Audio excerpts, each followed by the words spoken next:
NathanIvy.com. Mr. Ivy know the show must go on. As far as Cincinnati, man, I put on. Tunes made another flame beat for me to cook on. Raised dogs, close fists, yeah, too strong. Team AI, chop it up at the chop shop. Top notch with the king flow, the hot shot. Top squad said, listen to the real. Jumping like hopscotch, nobody harder than, oh, no, think not. Not only citywide, but nationwide. Superlative, keep it locked like them Haitian guys. Put the truth in the airwaves, we talk about it. Brand new like the templates, let's be about it. Who got the info by the AM? Jono B the rapper, got them jamming when they play him. Staying in my lane, they ain't gotta okay him. Who the host with the scoop? Yeah, they gon' say him. Ivy, so superlative like a bag of Drippos. Show you where the brick at, Cincinnati red tag. One time where my people at. Team NI where my people at. It's the 513, yeah, you know the flow. What's the word, Nate? Let them know the show. One time where my people at. Team NI where my people at.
Report. I'm Donna Wilson. There's a huge racial wealth gap that exists between black and white families. The net worth for an average white family is nearly 9 times higher than a black family. But there may be ways to help narrow the gap. Former Sacramento, California Mayor Kevin Johnson has teamed up with Seed Invest to launch the Black Capital Initiative. Its mission to economically empower African Americans through access to the venture capital industry. In the business of entertainment, Queen Latifah is giving young women of color that are documentary filmmakers a leg up. Latifah's Queen Collective will pick 2 young women filmmakers to champion. They'll receive mentorship, education, funding, distribution, and other forms of support. The Queen Collective is a program in partnership with Procter & Gamble and Tribeca Studios. That's your Bloomberg Urban Report. I'm Donna Wilson. I am here. Welcome back. I thought I'd add a little bit of news since we were starting a little bit late this morning. Give you some information. First here on the Nathan Ivy Show, broadcasting live from beautiful Cincinnati, city of my birth. Remember, this is the Nathan Ivy Show, the last honest place in Cincinnati media where nothing is funnier than the truth. Men are allowed to be men, and lames get their plane shot down like John McCain. I'll say it again. If you like to test the limits of a dangerous force, 513-873-7134. Of course, powered by Sin Digital Media, a new urban voice in the city of Cincinnati. I've got some updates for you So the Sin Digital Media Studios are in the process of moving to a new location. And you know what? I kicked it off in that little office space on the west side of town. And I got a lot of fond memories in that place. But I knew quickly, shortly after getting there that, that ultimately my goals and my needs would be somewhere else. So why am I telling you this? Well, I'm telling you this because temporarily it may interrupt the flow of our live streams and podcasts, including the Is It Just Me podcast with Donnie B this week. So that'll be postponed or rescheduled till next Friday. And of course, this past Wednesday with the Cutting Through the BS podcast. And this is temporary. And I've got a lot of irons in the fire. It's actually kind of exciting in a sense. Like, I just don't like the disruption, but I'm excited. It's almost like a painter. You need the tools. You can fully manifest your talents. Well, for me, this is no different. And so I'm very excited about that. We ain't going nowhere, homie. We ain't going nowhere. I like it. I believe I'm on the right track. We're on the cutting edge of black digital media in the city of Cincinnati. People might not give us credit for it. They might not say it, but that's exactly what we are doing. Don't let these fools fool you. Don't let them fool you. But so again, I say because of that, it may interrupt the flow of our live streams and podcasts. Thank you very much. The wifey, she didn't bring me no grapes. What? I'm getting a kiss on the forehead? What the hell? I thought she was mad at me. After year 10, y'all just be like, oh my God, I just accept you. You know what I'm saying? Like, I really can change you. So it will interrupt it may. So some of the podcasts, again, this is a temporary thing, but it may interrupt the flow of our live streams and podcasts, including today. And I want to give you a heads up for that. So I know you love the Is It Just Me podcast. You love Donnie's Flow, the Cutting Through the BS podcast. We're just getting started. With that. And I 100% believe in amplifying black voices. Not just so we can tell our own story. So we can rebut this nonsense from mainstream media about us. It's two parts to it, offense and defense, so to speak. If you would like to share your thoughts this morning, I do have a number for you if you're a first-time listener. And if you're a first-time listener, maybe you're reconnecting, make sure you are subscribed to the Nathan Ivey Show. You can do it on Spreaker, and you can do it on an app called TuneIn, TuneIn. Now, I know many of you already hit to the TuneIn app. And TuneIn, there's two ways to listen to the live stream of the Nathan Ivey Show. And all of our live streams on Sin Digital Media. Spreaker and TuneIn. These are both free apps that you can download to your phone. I have them both. They're not going to destroy your phone. The TuneIn app is probably it is the most popular live streaming app in the world. It's number one. And you can listen to whatever show, any of your mainstream, your radio stations, major podcasts, you can listen to them live and or their podcasts on TuneIn. Okay. And this show is no different. So I would invite you to, and see, I know there's some choppers that you're subscribed to both. Because sometimes Spreaker's trip and you'll jump over on TuneIn. In fact, I've been told there's people that enjoy the TuneIn experience. And so literally you can listen to the show live. Now, on TuneIn, they've got their own chat room, but I'm not over there. I'm typically 100% of the time, usually, unless we're on YouTube, I'm over on the Spreaker. So when you hear me talking about the chat room and people leaving messages and I'm reading messages, we're doing that on Spreaker. So you might want to get both. But I've been told that people enjoy that TuneIn experience. And I've listened to shows on TuneIn. Even before I got on TuneIn, I used to listen to shows on TuneIn. It's just easy. It's a world of audio out there, and you can use these apps to listen to people all over the world. You know what? I say, man, after this past week, I've talked, every black person, every person I've talked to has been weeping, mourning to some degree, has some kind of just sad feelings about Kobe Bryant. Kobe Bryant, of course, a week ago today, we had no idea what was going to happen over the weekend because I believe the crash was was it Sunday? Saturday, Sunday? And just tragic. Kobe, his little daughter, Gigi, and 7 other people. Is it disrespectful to say it that way? No, it is not. It's not. I don't know their names. I don't disrespect their passing at all. I mean, I think every human life is very, very important. But, it's just another reminder that you're only going to be here for a short amount of time, so you might as well live your best life. Stop giving up, and just live your best life, because you're not going to be here forever. Don't worry about what nobody say or think. Just do you, because you're not going to be here. You don't got a lot of time on this rock. So whatever you're trying to get done, homie. Get it done. Get it done. I just had an interaction with Gabe Davis's folks. Of course, Gabe Davis is an African-American Democrat who is running for Hamilton County prosecutor. And I'm hoping to bring him on again next week. And I want to reach out to Fanon Rucker again, because now is when it really matters. We're about to get ready for this vote. And there are just so many races. And again, it's my endeavor to talk to all of the candidates. I don't care if they got the nomination or if they don't got the nomination. I don't care if they got a huge war chest or they've got no money. I don't care if they're familiar or an unknown. They're running. They may have something valuable to say. And I want to talk to all of them.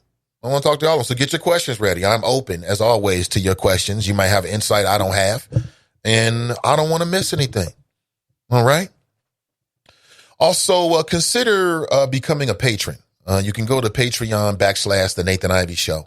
Patreon is a website that allows creators to raise money essentially directly from the people that like what they create. So if you're some type of artist, if you go to many of the YouTube channels, they all have Patreon sites. And my show is no different, because, what I want to my goal for 2020 is to, I can't say that this show will ever be 100% not ad or supported. I can't say that. That just wouldn't make any sense in a lot of ways.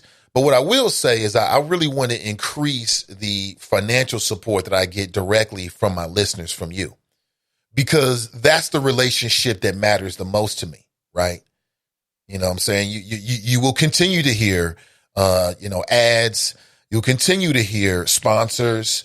You continue to hear all of that. And I'm very grateful for it. But, for me, having that relationship with you directly is much more important. So Patreon allows you to donate. Well, the way I've got it set up, as little as $2 as much as $50 per month, in the effort to help me build Black media in the greater Cincinnati area. And we've already done that. To my Patreons who kicked it off with me over a year ago, you can look at what we're doing now. You can look at what I'm doing now and see growth. I don't care what you might not like me.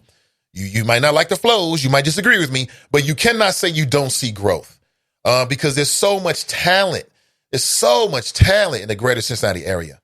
And there's so many voices that should be amplified. And I know you agree with that. So again, I'll post a link. You can find me at Patreon. I'll post it on my social media. And again, for as little as $2 a month. What does that give you? That gives you the exclusive backdoor channel access to me and to what's going on. I do an exclusive show, an exclusive audio show on Mondays on my Patreon feed. It's only exclusive to those folks. No one else has that link. It's a secret link. Every first Wednesday, I'm doing a live stream where we can chop it up on current events. I can get your thoughts on the various podcasts that we're working on, future podcasts, and give you an update. As a matter of fact, if you're a Patreon right now, you're already aware of some things that the larger audience is not aware of. I'll leave it like that. And I'm also doing something new called 5-minute flows. So listen, we're busy. You know what I'm saying? I see these videos and they super, super long. I do videos and audio, and I'm thinking, you know what? I think I can make a great point in 5 minutes, 5 minutes or less. So I started something new called 5-minute flows. It'll be on that feed, but I'm also going to put that out as well. What I'm saying is there'll be some exclusive 5-minute flows that I put behind Patreon that's only accessible to my patrons. So I want to give you a heads up on that, and I will post a link during the show. And you can do what you do, homie. Do what you do. Good morning to you. We made it. It's Friday. It's Friday. Friday. That's right. No D in it. 8:24 a.m. in the Queen City. And as always, it is my absolute pleasure to be with you this morning. I love chopping it up. And there's quite a bit to talk about. Quite a bit to talk about, from Kobe to Cincinnati politics. And not just Cincinnati politics. Some things going on in the greater Cincinnati area, I think, merit a little bit more time. To Trump's eventual acquittal. You know, Trump's going to get acquitted today or very, very soon. I don't know if it'll be a today or not. I just read within the last 24 hours that Some people are saying it might come today. And what is that going to mean? You know, are people going to look at this and say, oh, my God, this was a sham? Those Republicans are all in cahoots with Trump. We're going to vote them out. Or will they say, you know what, I guess Trump didn't do anything because he was acquitted? I don't know. I think it depends on your level of awareness, your level of awareness. Man, listen, for folks that like into these kind of things, I'm reading that everything and the kitchen sink is being sold down at the Millennium Hotel. And I'm thinking, didn't they have bed bugs or some shit like that? I mean, do I really want to go down there and get some furniture? They're doing a liquidation sale down at the Millennium Hotel. You know, they're going to be tearing that down because it's a dump. And it's been closed since New Year's Eve. And everything goes on sale at 10 a.m. this morning, my friends. And I ain't hating on you. Like, listen, man, listen. I go to yard sales. I stopped and picked up garbage, other people's garbage. There was furniture off the side of the road. I don't got no shame in my game. It is what it is. When you come to my house and start buying shit from me, then you'll get some say-so on how I buy shit. But I'm all about that life. I just don't know if I want to get it from the Millennium Hotel. Am I wrong in that? When there's some allegations they had bed bugs down there? Do you understand how just one of those things in your environment can be disastrous? I might have to pass on all of that. Tell me how to start. Tell me if you go down, tell me how it is. They got clocks and couches and baby grand pianos and all kind of shit down there. I'm cool. You know what I'm saying? I'm a bargain shopper. I told you I'm frugal and thrifty. I don't have no problem with it.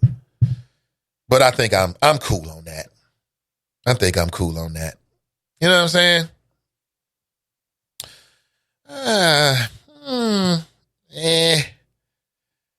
I don't think so. Tell me how that is.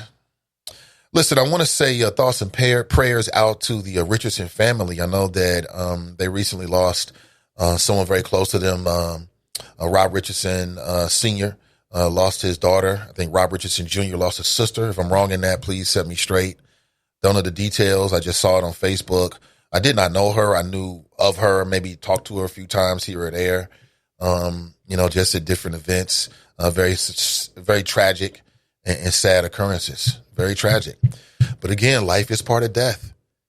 Death is part of life. The glory of living will be put out like a flame, right? It's going to be put out, extinguished one day. It is what it is. That's why we got to live it to the fullest, man. We got to get lit. Get lit, stay lit.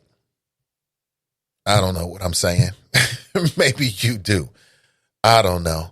You got to die lit every single day. You got to get lit. Now, it don't have to be, you're getting high or something like that. Lit can be whatever you want it to be. It could be living your best life to the absolute fullest. You know what I'm saying? Pushing your boundaries, stepping outside your comfort zone. If you're not stepping outside your comfort zone at least once a week, you ain't living a good life. I'm sorry. Go do something that gives you those little feelings of like nervousness. Go do that. Embrace that kind of stuff. Here is my number, 513-873-7134. Locally, I'm reading, and just to give you some headlines, of course, this weekend is Super Bowl Sunday. I haven't got any invitations. That means I ain't got no friends. No invitations for your boy. I know you having a Super Bowl party. I know you are. And I like Super Bowl parties when two things are happening. One, there's a team involved that I care about. And two, and this is this is one. One is, let me flip it. One is good people. There's nothing like having a good time with good people. You got some food. You got the gang on. Y'all playing cards. Y'all getting lit. It's a great time. I've had wonderful times at Super Bowl parties and never paid attention to the damn game. There's a game on? There's a game on? We kicking it. We over here talking about whatever. Man, some great conversations at Super Bowl parties. Because at a Super Bowl party, everybody's having a good time. It's just friendly rivalry. You got your little jersey on. My team's going to be your team. Nobody's talking about something super heavy. You got wings. You know what I'm saying? You got variety of different drinks. I'm not even talking about alcoholic drinks. You know what I'm saying? Somebody's going to bring some kind of dessert. You got chips and dip. Like, come on, how you gonna have a problem with chips and dip? Having a great time. So if you're going to a Super Bowl party, enjoy yourself, relax. You know what I'm saying? You're a champion in your world. You got a lot of responsibilities. Take some time this weekend to be selfish, relax, turn your damn phone off. Don't answer shit. Chill, man. Recharge. Maybe you don't go to the Super Bowl party. Maybe you're at home watching the Super Bowl, sort of just chilling out. Whatever it is, man, enjoy the weekend. It's a Friday. We made it. Kobe didn't make it. I ain't saying that in any kind of negative way. I'm just saying, look at that. That's why I've never gotten, some people are squeamish about getting older and having gray hairs. Man, can you see me? That's all I mean, I'm alive. For years, I would tell people, I have my friends that, we're getting older, 30s, they looking all bad, motherfuckers dyeing their hair and all that kind of stuff, wearing hair pieces, trying to look younger. I'm like, I just want to be the best I can be for where I am. Because Tupac never made 30. Some of these big time folks, they never made it. I mean, Kobe's never going to be 42. He died at 41. Kobe's never going to be 45. He's never going to be 47. He's never going to be 50. I bet he wish he could. Or maybe. He might be in a better place now. So enjoy yourself this weekend. Middle school security guard accused of sex crimes turns himself in. Princeton middle security guard accused of sex crimes against students turns himself in. Now, I'll tell you, for very personal reasons, I am in this moment very hypersensitive about any news that involves schools and the adults that work in the schools. You know what I'm saying? I don't have a very high favorable opinion right now of some people in that situation in my own life with my own kids. So I'm like super sensitive to that right now. Because my question is, are our children safe in our schools? And are we aware of the people that are around our kids? My daughter goes to a school, everybody says it's the best school in the city and the best school, one of the best schools in the nation. And last year, she had a sexual predator was going to be one of her teachers this year. Nobody knew until he got caught. Nobody knew. It's just like, who are these people? Now, do I blame administrators and maybe the public school for that? No, because I'm sure they don't want sexual predators working in our schools. But it does open the door to like, who are these individuals? And the court documents read from I'm getting this morning is that this man abused boys at the school for years. How is that possible? Lamont Baldwin, a 54-year-old former school security guard accused of sexually abusing underage students at Princeton Middle School. Man, hold on one second here. Some people are saying they can't see the show. Let's see here. I'm going to share this again to make sure everybody gets it. But have you seen this? This is interesting. This is not Cincinnati public schools, but Princeton City schools. I got folks in that area to listen to the show. This is in the Cincinnati area. And guess who his lawyer is? Everybody's favorite black male lawyer, Clyde Bennett. He is representing his client, and he says that the assaults have been fabricated by the students. Is that right? Quote, I think if you go into any school and you ask a bunch of students about a teacher or an authority figure, what has this person done to you? I guarantee more than one of them is going to say something. Okay, let me stop right there. I got a real problem with the shit that Clyde just said. What did he just say? What did Clyde Bennett just say? Number one, Clyde, that is not true. That ain't true. Listen, I know Clyde has to represent, and I like Clyde Bennett. You know that he's called into the show many times. He might be listening. Clyde has told me many times that, like, just being him out, he's like, man, I listen to you all the time. You know what I'm saying? So, Clyde, brother, listen, I thank you for supporting the show, but I got to keep it 100. Maybe Clyde didn't really say this. Let me back up here. I might be getting in front of myself. Maybe I'm reading this wrong. I must be reading this wrong. So Lamont Baldwin, A 54-year-old former security guard is being accused of sexually abusing underage student. Let me stop right there. It's just an accusation. And you're supposed to be innocent until proven guilty. Okay? And we had to say that. Baldwin turned himself in because he was facing 12 felony charges of gross sexual imposition against 4 students, all of whom were under 13 at the time. His lawyer is Clyde Bennett, black man, who just got reinstated, by the way. Quote, I think if you go into any school and you ask a bunch of students about a teacher or an authority figure, what has this person done to you? I guarantee more than one of them is going to say something. I don't believe that. That statement right there kind of makes it seem like kids that just lie because it is an authority figure, and that's just not true. My daughter's not going to lie on somebody because they're an authority figure. What in the hell? That's not true. When I was a student, I wasn't going to lie on somebody because they were authority figure. If they did something, they did it. And if they didn't, they didn't. Now, are there examples of kids making up stuff? Yeah. But you can say the same thing about adults. That's just the individual. That's not, you can't make no general statement. Clyde Bennett said, if you go into any school and ask a bunch of students about a teacher or an authority figure, what has this person done to you? I guarantee that more than one of them is going to say something. And if they do, maybe it actually happened. You know what I'm saying? Oh, no. I don't know. Baldwin worked as a security monitor at Princeton Middle School from about 1996 to 2019 from what I'm reading this morning. According to court documents and the Hamilton County Prosecutor Joe Dieters, who I hope this is his last term as Hamilton County Prosecutor, who announced the charges just yesterday morning, his first assault on the student happened back in 2014. Quote, these cases are disturbing and I will never understand people who sexually abuse children. Yeah, and I'll never understand University of Cincinnati police officers that pull over unarmed people, harass them because they don't have a license plate, and then shoot them in the head because they get scared. I'll never understand that. I'm just making a point. Parents expect that school is a safe place. Yeah, we do, but it's not.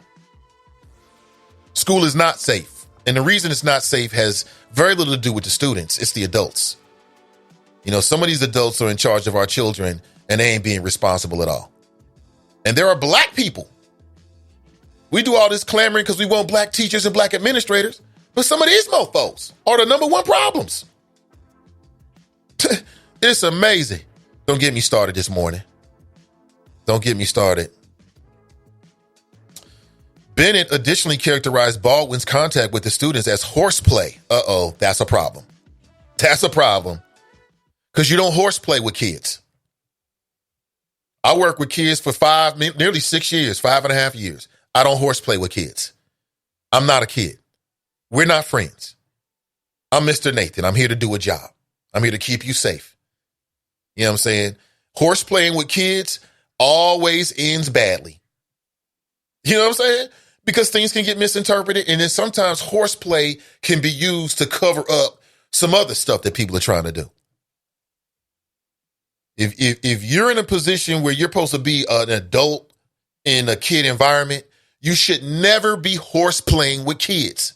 You should never be wrestling with them unless you're the wrestling coach and you're trying to show them a maneuver from a 4-point stance or something like that. That's about it. Oh, we were just horseplaying, you know. We was playing, you know. What was you playing, grown-ass man? You're 50-something years old. Maybe it's a maturity thing. Not everybody knows. There's some people that work in these school buildings, they have no idea how to interact with kids. You know what I'm saying? To me, I don't care what your job is. You can be the janitor. You can be the groundskeeper and never come inside the school. You should have a level of training and understanding and interaction on how to deal with children if you work in any way a school building. That's just me. But I know I have different standards. It's crazy. Let me share this right now because I want to make sure that everybody sees this show. Need to hear this morning. Hold on one second. I want to tag a few people. Yeah, appreciate it. Listen, all the folks, man, that are helping me to promote this show and send digital media, and I see you. You know, I got to do something special for you folks, man, because I really appreciate your support. It means a whole lot. I'll say it again. Man. And you know what? Let me reach out to Clyde Bennett, because you know me, I don't like to talk about people. I'll just reach out and send him a message and see if he's available. He's been a good sport before. We tried to link up once, he got back and started again, with his thing. And I was very happy to see that. But perhaps he might be available to give us some thoughts here. Maybe they misquoted him, or because I don't believe that. I don't believe that if you get all the kids together, they're going to lie on somebody just because of an authority figure. I don't believe that. I wasn't that student. I was never going to lie on some teacher. What I look like? I would have got my ass beat. Man, I'd have been half dead if my mother found out I did something like that. You know what I'm saying? My daughter, she's never. She keeps it 100. I don't see my daughter doing that. I don't see kids doing that. Now, if something happens and you ask them and they tell you, you got to be willing to understand and deal with what they just said. Good morning. If you're just tuning in, what are we talking about? We're talking about this Princeton Middle School security guard who is accused. He got some serious counts here. He's accused of sex crimes against students. And apparently he's been abusing the male students, boys, for years and years and years. Is it possible? It is. Right now, it's just an allegation. I think it's innocent until proven guilty. But, it's something that Clyde Bennett was quoted as saying. Let me send a message right now to Clyde. See what's going on. He might come on. Never know. I'm a big let them tell you no kind of person. I ain't going to assume that I am thing. There you go, Mr. Clyde Bennett. So I'm going to send him a message during, we'll take a break here within the next 15 to 20 minutes. And I'll send him a message. And again, he's been good about it. He's come on before several times. So, and I know he's a fan of the show, so I love to get his thoughts on it. But back to this. These cases are disturbing. Okay, that's Joe Dieters. Damn, the Princeton School District released a statement. Yeah, that was more than, let me see here. Early today, someone who was formerly a Princeton Community Middle School security monitor was criminally charged on counts of gross sexual imposition. What's interesting is the Princeton School District put out a statement. Now, just last year, a similar situation happened with a teacher at Walnut Hills. Apparently, allegedly touched somebody and was removed from the school, but they never put out a statement, though. I don't remember getting a statement from the school or from CPS about that situation. When they act like it didn't happen. Well, if they don't say nothing, they don't know. No, Negroes, we know. But you're the ones responsible. You're the responsible persons in this, or you're supposed to be the responsible persons. But here's the letter. Dear district parents, guardians, early today, immediately upon learning about the allegation in October, Princeton administration placed the employee on administrative leave and contacted law enforcement. So we shall see. We shall see. Now, if you Googled it right now, you could probably find a bunch of stories, maybe 2 or 3 stories, maybe more than that, examples of, a situation similar to this and somebody made it up. That does happen. But I don't know, man. I just don't think people make those kind of stories up. I think that kind of thing is far, far, far underreported.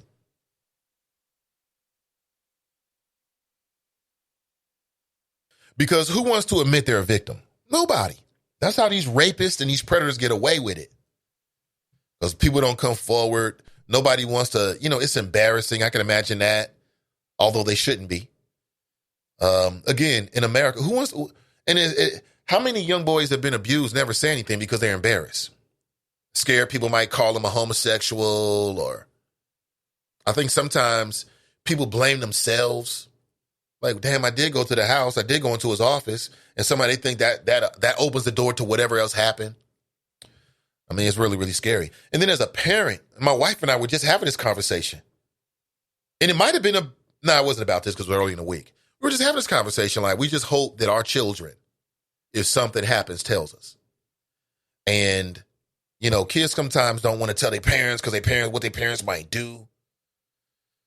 And it's just a sad situation. This is an African-American, by the way. Security guard. Damn. Can't trust nothing. Can't trust nothing these days. Ain't nothing sacred. But again, I don't want to assume the brother's guilty because I don't know. I can't assume that the brother is guilty.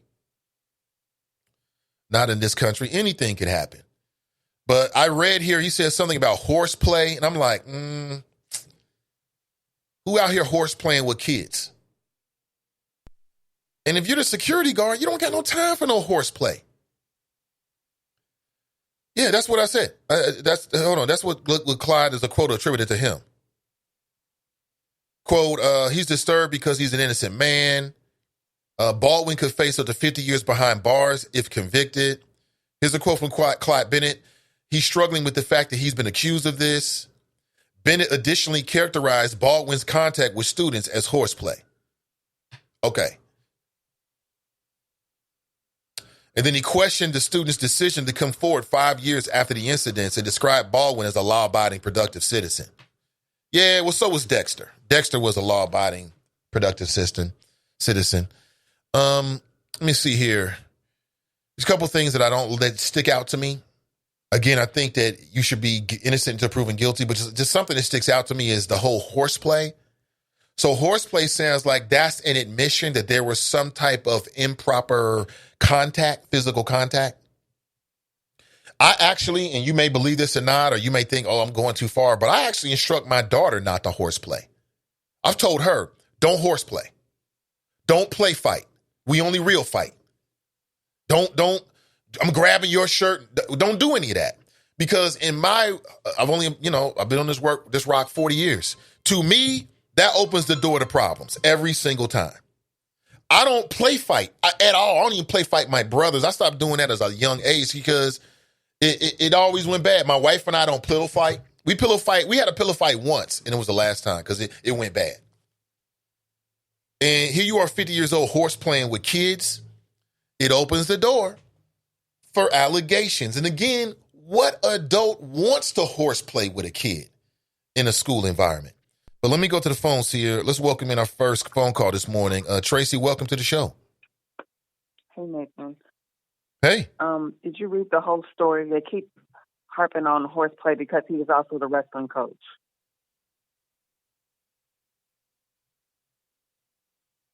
So, I mean, horseplay is not the same as wrestling. So were they supposed to be wrestling, but they were really horseplaying, or what was it? I'm not defending this man. I'm just saying based on his title, if you are wrestling, he might call that horseplay. I don't know how inappropriate touching comes into that, but he had 2 jobs at the school. That's the fact. Okay. All right, thanks. All right, thanks for the call. I'm not sure that changes anything. I mean, he could be the principal at the school.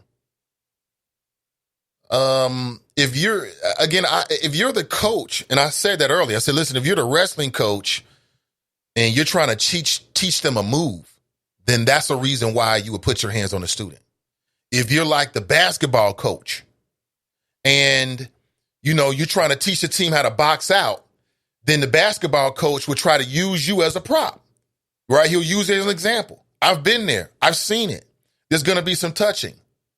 But that's training, not horseplay. Horseplay is something different. Horseplay is we just playing around and we playing tickle games. And I don't know what horseplay is exactly. Training is training. Practice is practice. Horseplay sounds like we were playing tag or some shit. I don't know. So it'll be quite interesting. And from what I read, Tracy, he spent a short time as the wrestling coach. I don't think he was a wrestling coach for the entire time he was there. From what I read, he was there from 1996 to 2019. As the article reads, he spent a short time as a wrestling coach. Now, did all of this happen while he was the wrestling coach? Okay. But again, if I'm coaching you in wrestling and I'm training you in a move, that's not horseplay. That's coaching. Horseplay to me sounds like some old giggles and games and something over here on the side, or you playing tag or playing it. I don't know what the hell you was doing. It could be a lot of things. So if you're a coach I can understand, and I said that before Tracy called in, I totally understand, and that's the only way I can understand there being like physical contact with a kid, because you're the coach. You're showing them how to box out. You're showing them how to get in the 4-point stance, how to come out the stance and track. So you're trying to move their arms and legs and put them in the right position. I get that. But that's called coaching. That's not horseplay. Horseplay is some dumb shit. That's what it sounds like. Playing around, playing games with kids. Now, I'm just speculating here. I fully admit it. Because the only available information I have is through the separate articles that I've been reading.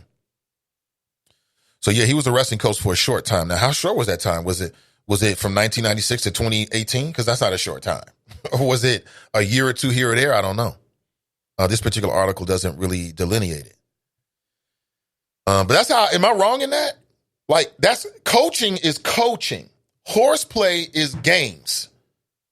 Playing tag in the locker room or coming up behind somebody and doing some other, that's not coaching, though.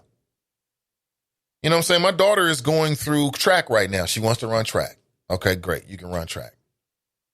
And I'm sure there's going to be some points in when she's learning how to get into her stance or come out of her stance that the coach might help her. Okay, that's acceptable. That's acceptable. But horseplay is coming up behind her and picking her up and laughing. That's games. To me. You know what I'm saying? Coaching is one thing. Horseplay is another thing. They cannot be the same. When they become the same thing, that's when people have question marks like, what's your real motivation? Were you trying to say you were coaching, but you were trying to get some feels in? Or what's really going on here? But what do you think? 513-873-7134. There's a quote in here in which Clyde Bennett says, well, why does it take so long for them to come forward? And I never liked that response. Like, I know that's like the automatic way that we view when people come forward and say something like, why'd you wait 8 years? Why'd you wait 8 months? You know, why'd you wait 8 days? You know, depending on your level of sensitivity and what your bias is, you could ask that question and try to bring something to it no matter how much time has passed. And I'm not saying that I haven't thought that myself in separate cases or even in this case. It's like, why'd you wait so long? But again, it's hard to tell somebody who's been a victim of something like that what their time frame should be. Like, sober, conventional, you know, everybody wisdom is that as soon as something bad happens to you, if it actually happens to you, you automatically go run and tell people. But that's just not real life. Sometimes something bad happens to people and they're ashamed. They just don't want to tell nobody. They don't even want to believe it. They don't want to come forward and deal with it because they're trying to tell themselves it didn't really happen. They're trying to play make-believe with themselves. And if they go tell the whole world, they won't be able to escape it. So they don't say shit. Or they're afraid. You know what I'm saying? I don't know.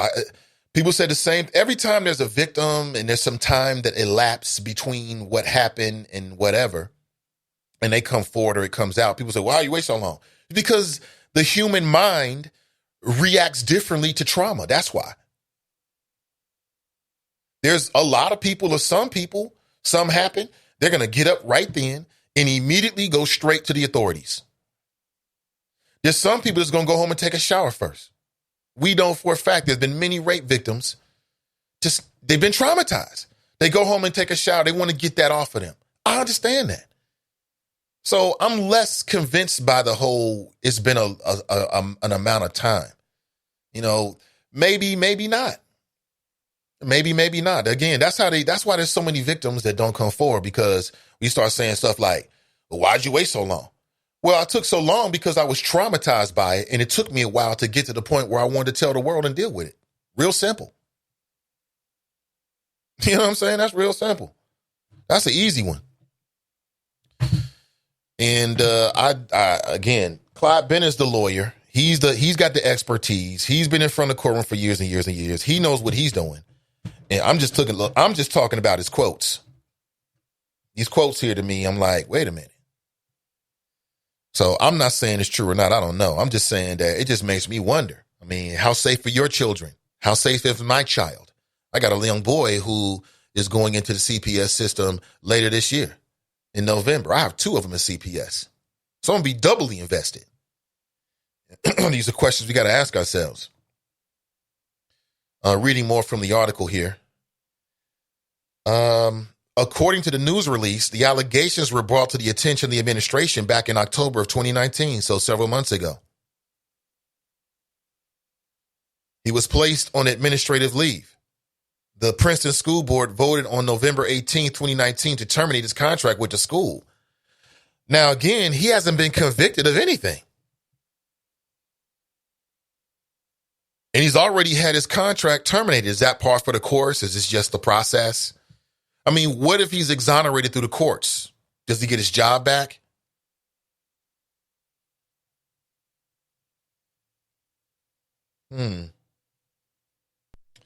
He was a security monitor, huh? Okay. What does that do exactly? He's in the hallways making sure kids in class?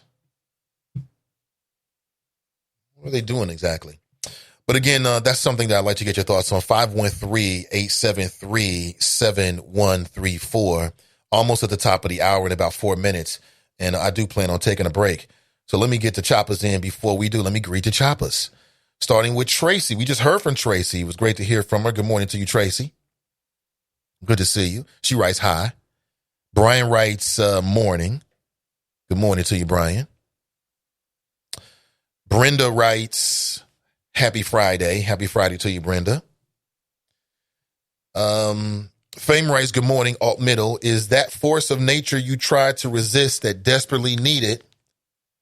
No, he says alt middle is that force of nature you tried to resist but desperately needed. We are here for the children. Where is JJ getting all this cash? You are immersed. Mike Davis writes, rise and shine, young stars. How good and pleasant it would be before God and man to see the unification of all Africans. Bob Marley. That would be a beautiful thing and a very powerful thing at the same time. Karamir writes, good morning, Nathan and the Choppers, or maybe that's what would be so beautiful about it. Cassandra writes, hey, Choppers. Pat writes, good morning. CJ writes, good morning. Congratulations to Dusty Baker. Dusty Baker, African-American. He was a player, and he's a coach now. He was here in Cincinnati, but Cincinnati didn't want to win with a black man. They'd rather lose and be in a constant rebuilding cycle than win with a black coach, is the truth. Sharp writes, now he got a new job with, is it the Astros? CJ, that would make sense because you're down in Houston. How you doing, man? Sharp writes, good morning, Nate and the Choppers, TGIF. Mason Marler writes, morning, Nate and the Choppers, free Lev Parnas. Fame writes, Danietta and Clue need to broadcast outside of monkey ass Facebook. They do. They do. What are you talking about? GAH writes, no, you need to get your ass on Facebook. That's what needs to happen. I'm trying to change the paradigm. GAH writes, good morning, brothers and sisters. Drop writes, good morning, Choppers and Mr. Ivies. Well. Here we are, the last day of the impeachment trial. And the pathetic, desperate Democrats embracing and sad case against the first orange president. The begging for hashtag witnesses from the Republican Party who are 94% in support of POTUS 45. Hashtag GOP winning. I told you so again. Okay. Yeah, I know you're very happy about that. Yeah, so that's the big word. The word is that this whole thing could end today with an acquittal of Donald Trump. And I asked you a few days ago what this meant for African Americans. Like, what's our stake in this? And we had divergent opinions about it, which is great. Because there are divergent opinions about it inside of our own community and the larger community. But here we are. This could be the last day. And it's like, if they acquit Trump, was it worth it for the Democrats? Was it worth it? And I guess we can speculate, but we won't really know until 2020. I guess it really comes down like this. If in November of 2020, Donald Trump is voted out, then it was worth it. And if in November of 2020, which is, 10 months from now, then it wasn't worth it. You know what I'm saying? It's real simple, I guess. I guess it's really just that simple. It all comes down to whether he's going to be in office for another 4 years. If he's in office for another 4 years, everybody's going to say this was a waste of time and the Democrats shot themselves in the foot. if he is voted out in November of 2020 this year, in 10 months, then people will look at the exit polling and what people have to say, and they'll say, you know what, the impeachment probably had it probably had some kind of impact in it. Simple as that. Isn't that scary? Yeah, we have to wait and see. You'll be okay. You've been doing fine under Trump so far. Cool Magic writes, good morning, Nate and the Chopper. Say good to see you, brother. Miss Tiffany's in the house. She writes, that was my first thought. Didn't they have bed bugs? I'll pass. Good to see you, Miss Tiffany. She's talking about there's going to be a big sale. And I'm telling you, because if you're a bargain hunter or you want a piece of history or some bed bugs, then starting at 10 a.m. today, you can go down to the Millennium Hotel, before they demolish it, because it's a dump and it's bringing down the perception of the Duke Energy Center, among other things. And you can buy some of the furniture. You can get like a urine-soaked mattress. You know what I'm saying? Yeah. Put it in plastic, keep it, I guess. You can get yourself some bookshelves, unbeknownst to you, with bed bugs. Listen, I haven't heard this today recently, but I just remember there being some kind of complaint or something about the cleanliness of the Millennium Hotel and perhaps bed bugs. If I'm spreading bad rumors, please set me straight, because I don't want to do that. But listen, I love going to the thrift stores and getting bargains. I love all of that. But I think I'll stay away. I think I'll stay away from what they're doing down at the Millennium Hotel. I'll let you get it. And you can tell me whether it was worth it or not. Let's go to the phones. Good morning. Welcome to the show. Guy, how you doing today? I'm doing excellent. Welcome. That's good to hear. A couple of things I want to talk about real quick. One thing that we're ignoring as a black community, and it's something you and I talked about when he kind of blew up, is Ari Melber. The white dude who's on MSNBC, does all the little hip hop references in his little newscast about politics. Yeah, I know you're talking about, yeah. Yeah, well, he's Mr. Hip Hop, yet Allison Morris works on his network, and he said shit about it. You know what I'm saying? You make all these hip-hop references, and this white girl comes up here, clearly says niggers. You got nothing to say about it in defense of hip-hop. Has anybody on that network said anything about it? Well, I would expect him to. Why is that? I would expect him because, like I said, he does all these, hip-hop references about, through his newscasts or whatnot. You representing all these black men. You have more black men on your show in 1 year than that whole network's ever had. He repped that? Say nothing about what this girl does. Did he rep that? Is that something he was like saying, or that's your observation? No, it's not nothing he's saying. Okay, it's just an observation. Yeah, but he's a culture vulture, man. Master P to he's a culture vulture. Exactly. You know it. He's exactly that, a culture vulture. He's only in it for himself. He's not in it for the main culture, the bigger picture. And he's sitting up here and letting this girl get away with that. Well, I think nothing to say about it. What? I think a memo probably went out to all of the MSNBC, television personalities, telling them what to do and what not to talk about. When did hip hop ever follow mainstream's rules? Never. Exactly. Never. So he ain't representing the culture until it's sold out. He need to stop right now. Rachel Maddow, you miss Democrat, miss fair treatment. You said nothing. Yeah, but she also said, how is this woman still employed, especially after that cockamamie excuse? Because she tells a great story, and she's good at what she does. She's been good for years. Rachel's she's been good at what she does for a long time, even before she got to MSNBC. Cool. Rachel Maddow, she was on that what was that USA Network or something like that. It was all liberals. It was a radio network, all talk. It was trying to be the progressive Fox. I forget what it was called. Something America. Right. Yeah, that's where she got started. You're supposed to be Miss Progressive. Yeah, but you're supposed to be Miss Progressive and letting that slide. Yeah, but they work for somebody. They can't do that. Or they can, and they're going to lose their multi-million-dollar contracts. And that's what it comes down to. Exactly. Well, no, that's what I'm saying. They you know, they want to be inclusive of everything about us, but they don't want to, you know, risk their neck for us. You know, Exactly. Ari's a culture vulture. Rachel's fronting. You don't have no respect for anybody on that network anymore.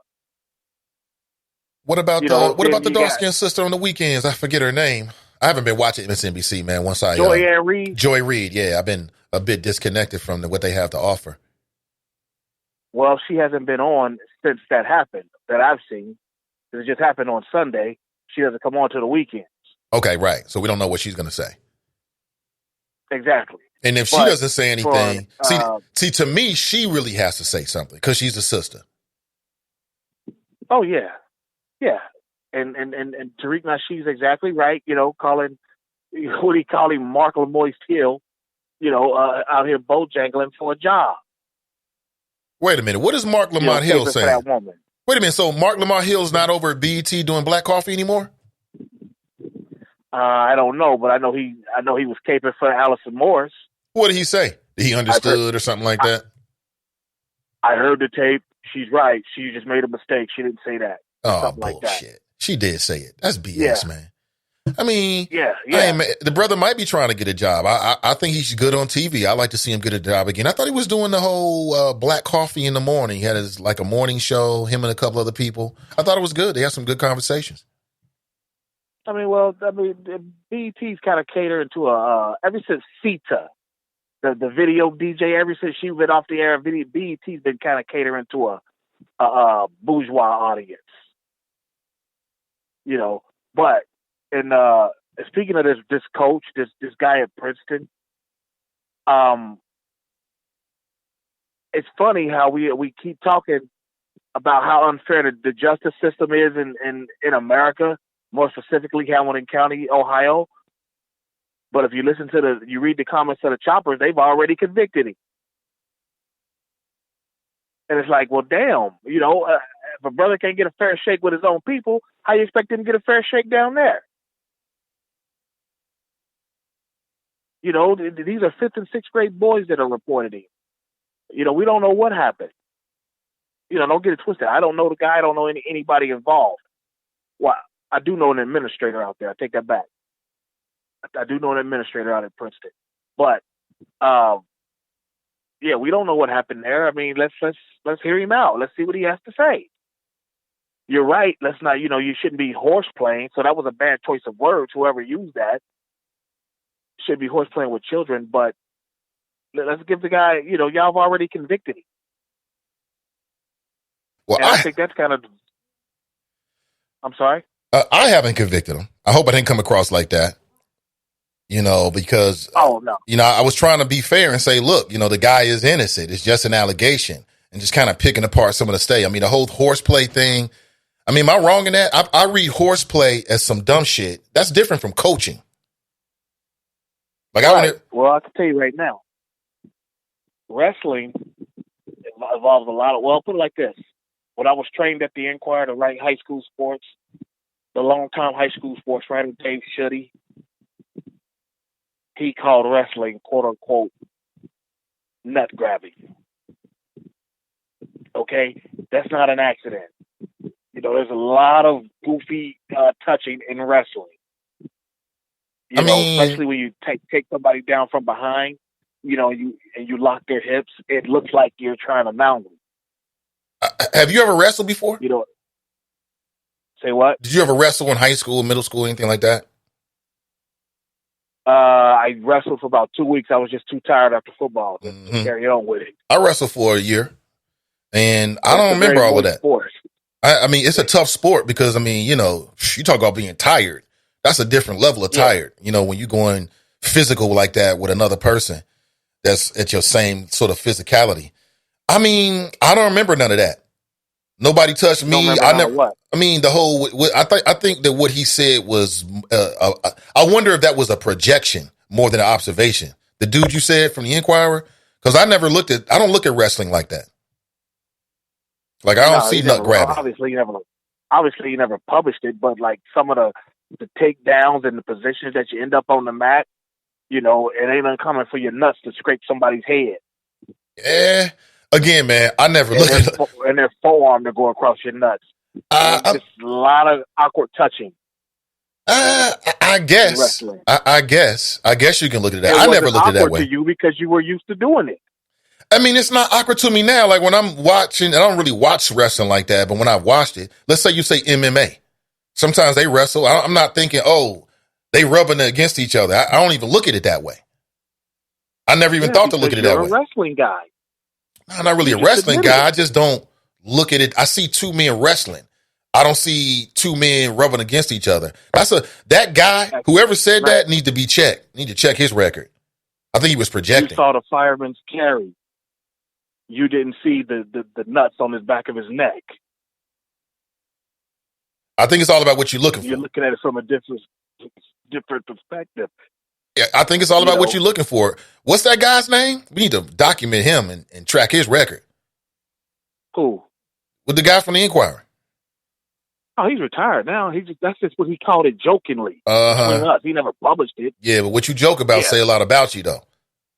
You got to watch that guy. He ever make a move at you or something? No. I mean, I thought he was a fine trainer. Yeah, they're all fine. So we find out they got some stuff in his closet. That's an interesting comment to make. And he was watching high school boys. Look at you getting defensive about wrestling. Why would I get defensive?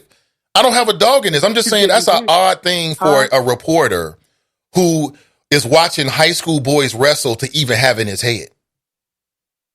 What, they call it nut grabbing? Because that's what it is? Yeah, that's a weird thing. That tells me something about him. No, I don't see that, B. You know, because they make jokes about, we make jokes about every school. You know, why is O'Kill's so soft? They got more kids than anybody in the state. Okay, I'm just saying that's jokes about every that's school. Different, though. That's different than what you said, the joke he made about these high school boys wrestling. This is what you see? That's crazy. Yeah, trust me, some of those wrestling holds are kind of weird looking. You know, it's not uncommon to score points with your ass on somebody's head. I'm just saying. You know, I don't mind wrestling. I don't mind wrestling. I think some of my best gamers were on wrestling. But, you know, but that is true. You know, but, and I will say this before I go, quit listening to all these people out here. The 49ers are going to win this game in blowout fashion. Blowout fashion? City. Okay. It's not going to be close, trust me. What makes you say that? San Francisco is that good. San Francisco has a hell of a defense. They got a better running game. They got a better defense. Their quarterback is not as good. Their offense ain't as good, but defense and running game travels. And that's how you win in the postseason. They're better than Kansas City on the whole. Kansas City's got the one equalizer. My homeboy. But other than that, my homeboy. San Francisco. I like that. That's a good nickname. You know, but San Francisco's going to smoke them. They're going to win by 10, 14 points going away. Okay. 10 to 14 points going away. Okay. Could be. Yes. Could be. Oh. You know, so that's all I got, B. I'll holler at you at a future moon. It wasn't a good howl, but I'll rack the call for sure. Very interesting. Thank you so much, Jerica. She was telling me the volume was very, very low. My apologies on that. We should be sounding good now. If you listen back on the podcast, the levels will be all more appropriate. Good morning to you. Yeah, so I don't know, man. That was crazy. I mean, again, I'm not trying to say anything about anybody. I used to wrestle. I wrestled for a year. It was so tough. Very tough sport. Very tough sport. But I had a lot of fun with it. I never looked at it that way. You know, you're wearing these little, I mean, I could have just put on some shorts or something. You got to wear these little wrestling things. It's a little bit uncomfortable. But I had a good time with it. I mean, I won some matches, lost some matches. I don't remember my record. It was a long, long time ago. But for a grown man who is observing high school boys wrestle to be telling these kind of jokes, that's inappropriate to me. That seems weird. You know what I'm saying? Like, why are you even looking at it like that?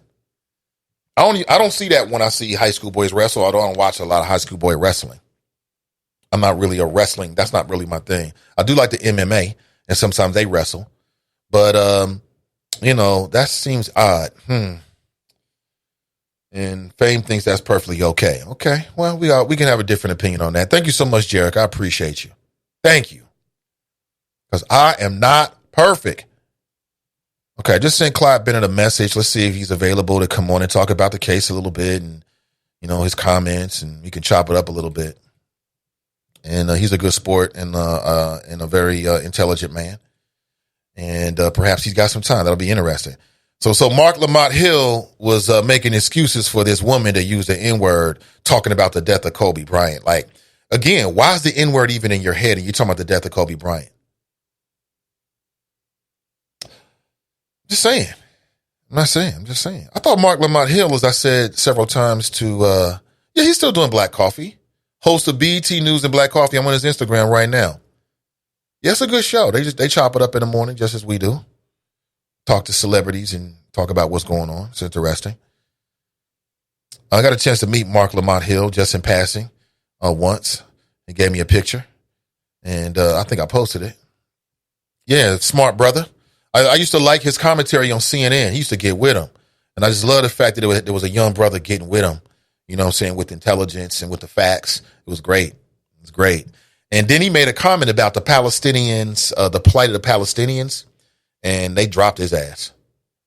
He could have said the N-word and got away with that and kept his job, especially as a brother. But you can't talk about the Palestinians like in a sense of it, like the Israelis being wrong or responsible in any way. You can't even do that. You can't do that. Because if you do, you're going to piss off some very powerful forces and you're going to lose your job. And Ari Melber, back to what Fame was saying, Ari Melber is doing like the Stuart Scott in talk radio. And, my style has morphed over the years. I think when I was younger in it, I was much more, I can't say much more. I'm just as heavily influenced now as I was then. But in terms of the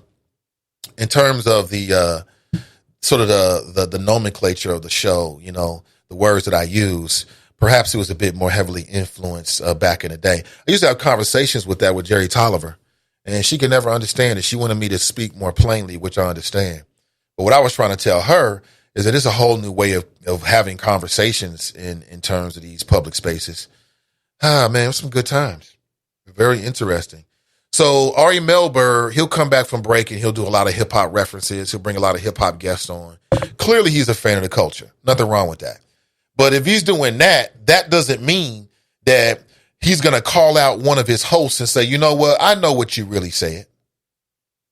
I mean, that'll make things very uncomfortable. And now you're going to make management choose between the two of you. And they're making multi-million-dollar contracts to talk on TV, on cable. And they're not going to give that up for that. It might be something else that makes them give it up. But they're not going to give it up because one of their coworkers, like human beings have a tendency to make excuses for the people that they like. And the people that they know.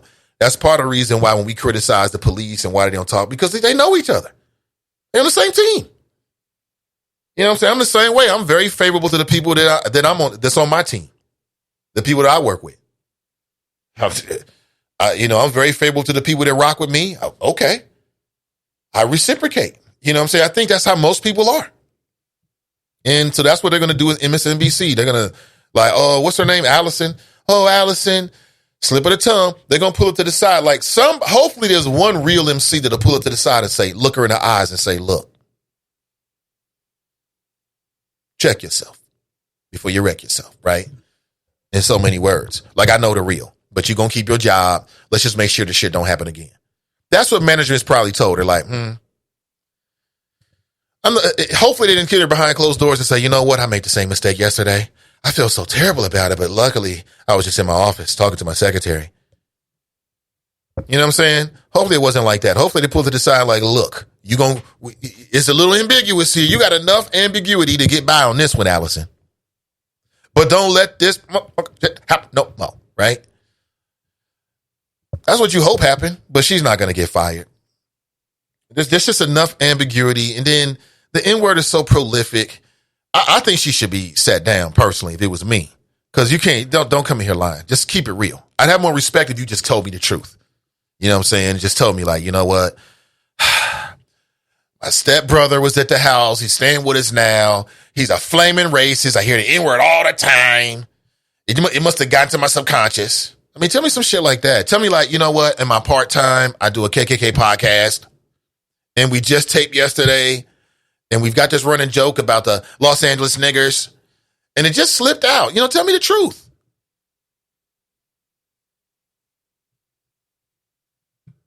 Let's keep it real with me.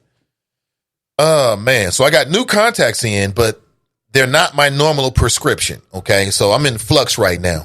You might see me rocking some glasses real soon because I'm going to go back and forth. But I went to my optometrist. Shout out to my optometrist, black optometrist. And he prescribed me 2 different sort of prescriptions in terms of contacts to kind of see, like, you know, which really works. So something happened with my first pair. I walked around for half a day with one damn contact in my eye because there's some kind of substance that's stuck to the damn contact. And I don't want to put that ish back in my eye. It might get stuck in my eye. So those are trashed. So now I'm rocking the other pair he gave me, which are kind of like, you know, they're good for some things, and my eyes are still adjusting to them. So if you see me type something crazy, I can't see it. Just so you know. See many choppers in the house. FG's in the house. She writes, "Happy Friday, good people." Hey, Nathan. Hey, good to see you, FG, as always. Tracy writes, "He was the wrestling coach." Okay,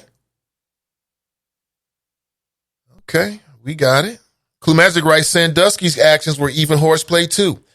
I'm not going to call. Wait.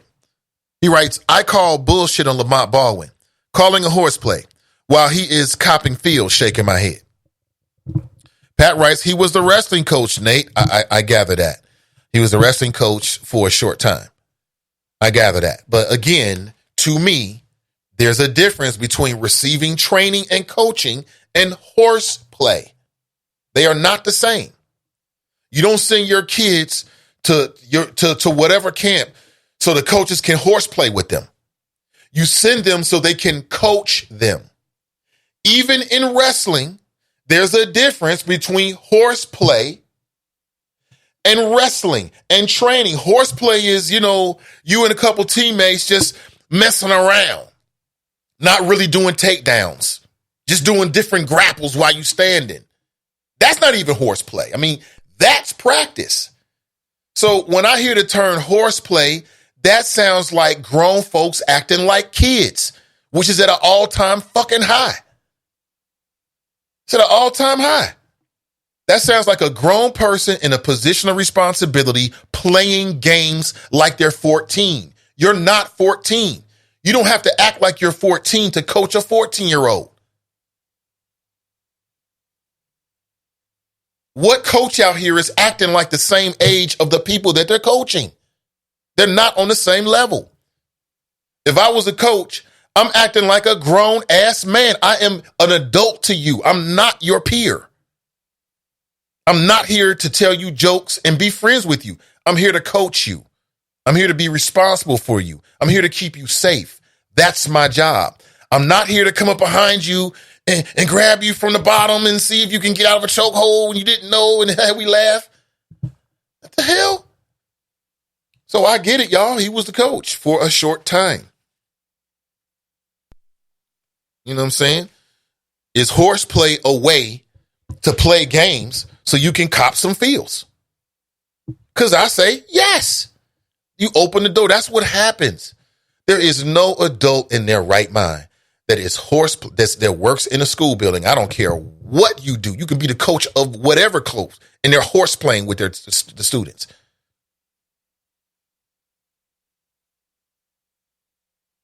It don't happen like that. The people who horseplay are the ones who are immature, or they're using horseplay as a subterfuge to do something that they really shouldn't be doing. That's how I look at it. Either you immature or you up to something. And either one, you got to go. I mean, either one is fireable offenses if in fact it's true. Now, we're talking about just one facet of it. I am in no way trying to say I think this brother is guilty, because I don't know. Right now, I would assume that he's innocent, because he's guilty until innocent until proven guilty. But, just some of the facets of the story. Let me see if I got a response from Mr. Bennett this morning. That'd be great. Hold on. I'm going to have to send him a text message. Hit him up on social media. That ain't working so far. I will do that. We still got time. It's a Friday, and I've got a little bit more flexibility today. And don't forget, I want to make sure I put an update and let everybody know what's going on with Sin Digital Media. Perhaps you've already seen the post, but I'll get back into it near the end of the show to make sure everybody knows what's going on and what to expect over the next couple of weeks. But again, in no way by me talking about horseplay am I trying to incriminate this man. I'm trying to make a larger point about horseplay. How is that a defense? That's even worse. You know what I'm saying? I don't think I've ever horseplayed. I mean, listen, I was an after-school director for 5.5, nearly 6 years.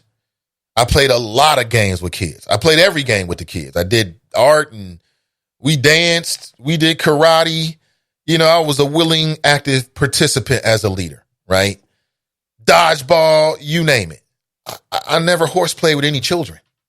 Never, not one time. Never entered my mind to. Because that's not what you do with other people's kids. Now, I horseplay with my kids. I'm a very touchy-feely dad. All the time. I give them tickle. Would you look at me crazy? Come over here and give me a tickle. Right? I do that all the time. Those are my children. You don't do that with somebody else's child because it opens the door for misinterpretation, and it just looks crazy. You walk in there and see somebody having a tickle contest with your kids, and you pick them up from after school. You're going to have an immediate problem. Like, wait. Oh, we're just horse playing. Even that's bad. That's the point I'm trying to make. That's not really a defense to me as a parent. But again, everybody got different standards, B. Some people might think that's how you're supposed to deal with children, with young people, with students. I don't know, man. Something should remain old school. Like adults should act like adults. Even when you're around children or young people. Isn't that novel? Oh, man.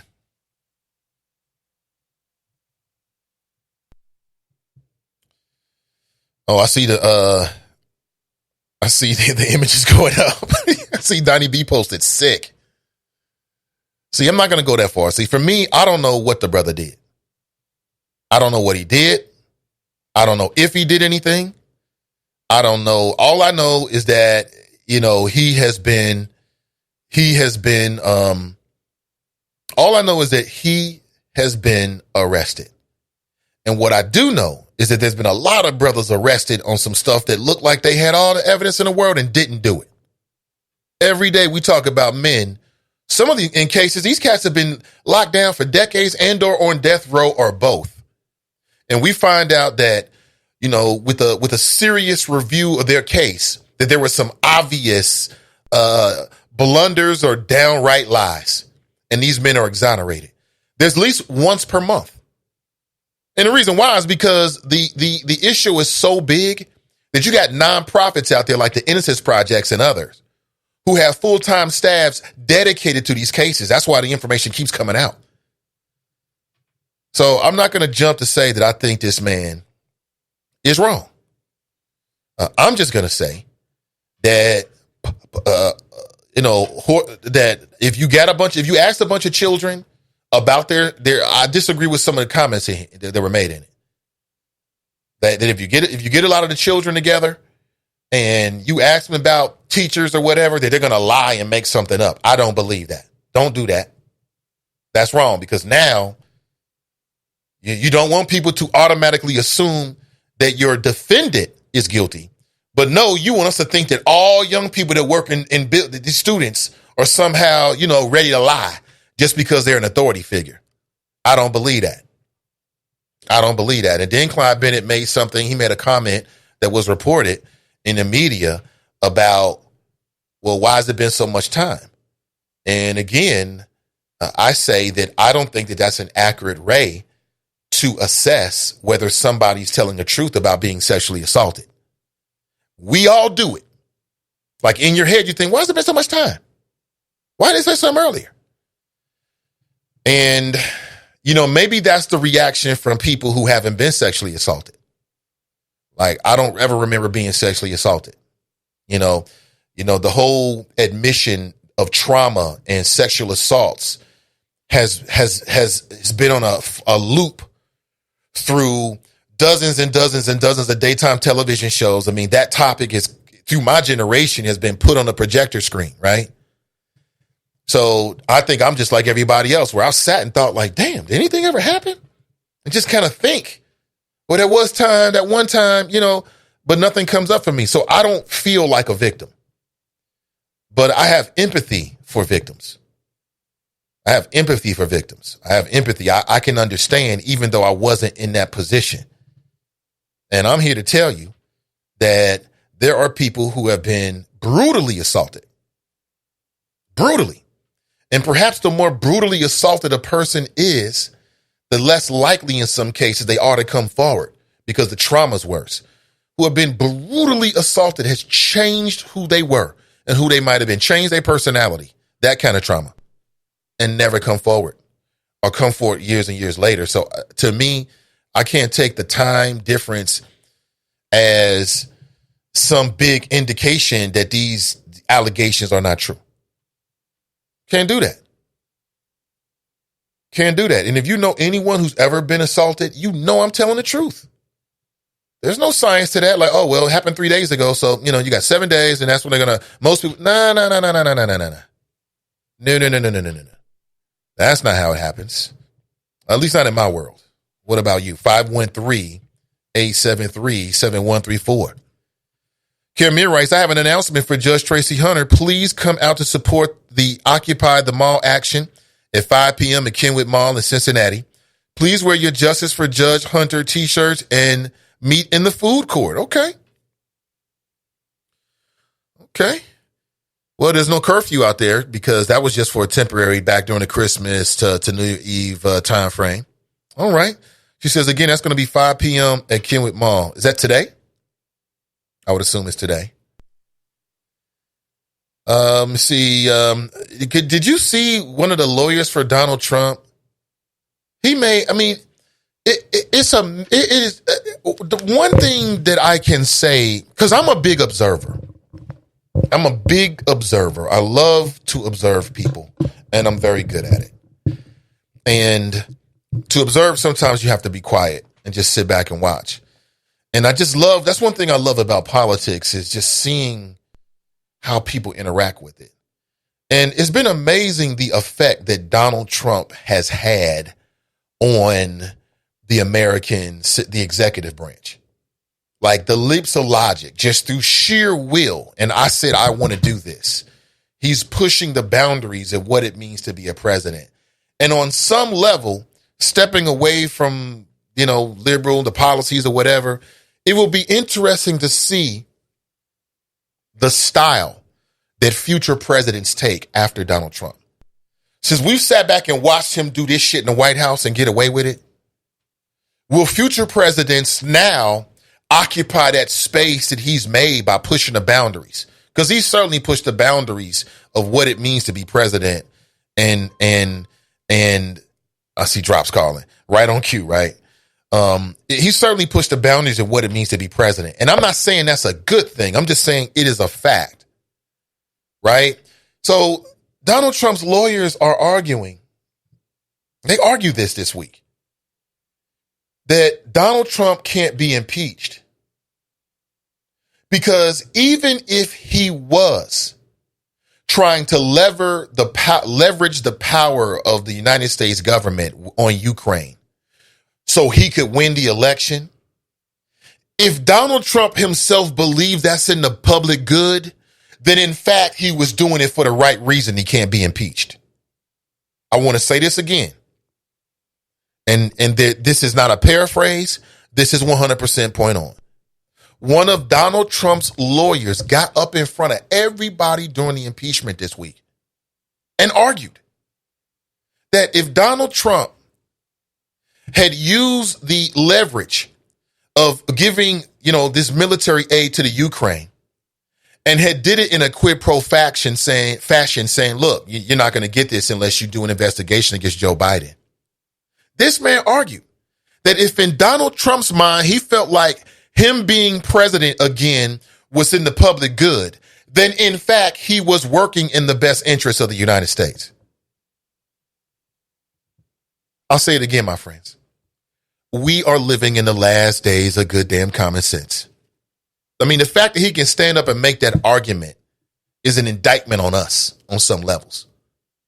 So basically, and people responded. So basically, if Donald Trump felt like that it was in the best interest to assassinate you, he could do that because in his mind, it's just best in the best interest, and he's the president. Somebody actually rebutted with something very similar to that this week. I'm telling you, the leaps in logic. The leaps in logic. So basically, after 8 years of claiming that Obama was trying to be a king, you really want Trump to be the king. Like literally, they argued that Donald Trump cannot be held responsible for any actions criminally in any way punitive because he's the president. And I bet you some damn fools out there that agree with that nonsense. It is ridiculous. I got the audio clip. You'll hear it for yourself. There's no paraphrase. It's spot on what the man argued. Let's go to the phones. Logical people, can you hear me? Let's go to the phones this morning. We can hear you. You're not supposed to respond. What's going on? Good morning, Mr. Ivy. This is your West Side Connection, Drop Squad 52. What's going on, man? Mr. Ivy, I got to give you a shout out. You are stepping up your Twitter game, sir. Oh, yeah. I was highly impressed with the unveiling of the new segment of a Sin Digital Media production of the 5-minute flow. Hashtag 5-minute flow of Mr. Nathan Ivy. Thank you. I appreciate it. But the one thing, Mr. Ivy, it was not 5 minutes. We need the whole 5 minutes. It'll be 5 minutes or less. 5 minutes or less every time. All right, Mr. Ivy, that last flow you just gave about what happened on the floor of the United States Senate last night, it was profound, sir. The passion was deep. And it had nothing to do with your contact lens. That was real frustration that you and many other Democrats across this country are feeling this morning after 7 days of the desperate Democrats' attempt to beg and plead with the president's party to give them witnesses to have him removed from office. Now, Mr. Ivy, Nancy Pelosi said it when she took that vote in the House of Representatives to bring 2 articles of impeachment toward the 45th president of the United States. She said that it has to be overwhelmingly and bipartisan. But guess what, Mr. Ivy? Not one Republican and 3 Democrats voted against these articles of impeachment, which everybody sees. It was flawed from the beginning. They have been on TV, Mr. Ivy, for the last 7 days. The Democrats, led by Adam Shifty Schiff, a.k.a. Pencil Neck, from my state of California, begging and pleading for 4 Democrats, please, baby, please help us. Please give us witnesses. Oh, please give us documents. You gotta help. A case that they said was overwhelming and undisputed that Donald Trump was a menace to society and needed to be removed from office immediately. Well, Mr. Ivy, I'm not going to gloat about this because the actual trial is not over, and we have an election coming up in November. And the way things are going, based on what happened in this trial, the Democrats continue to make it easier and easier for the first orange president to be reelected. So before I go, Mr. Ivy, I'd just like to ask you, do you have a candidate for Gilligan of the Week? Yes, I do. I do. It's Dr. Umar Johnson. I got you, sir. I will work on that today, and I will post it on your timeline for your approval. But I just want to make one other observation before I go, Mr. Ivy.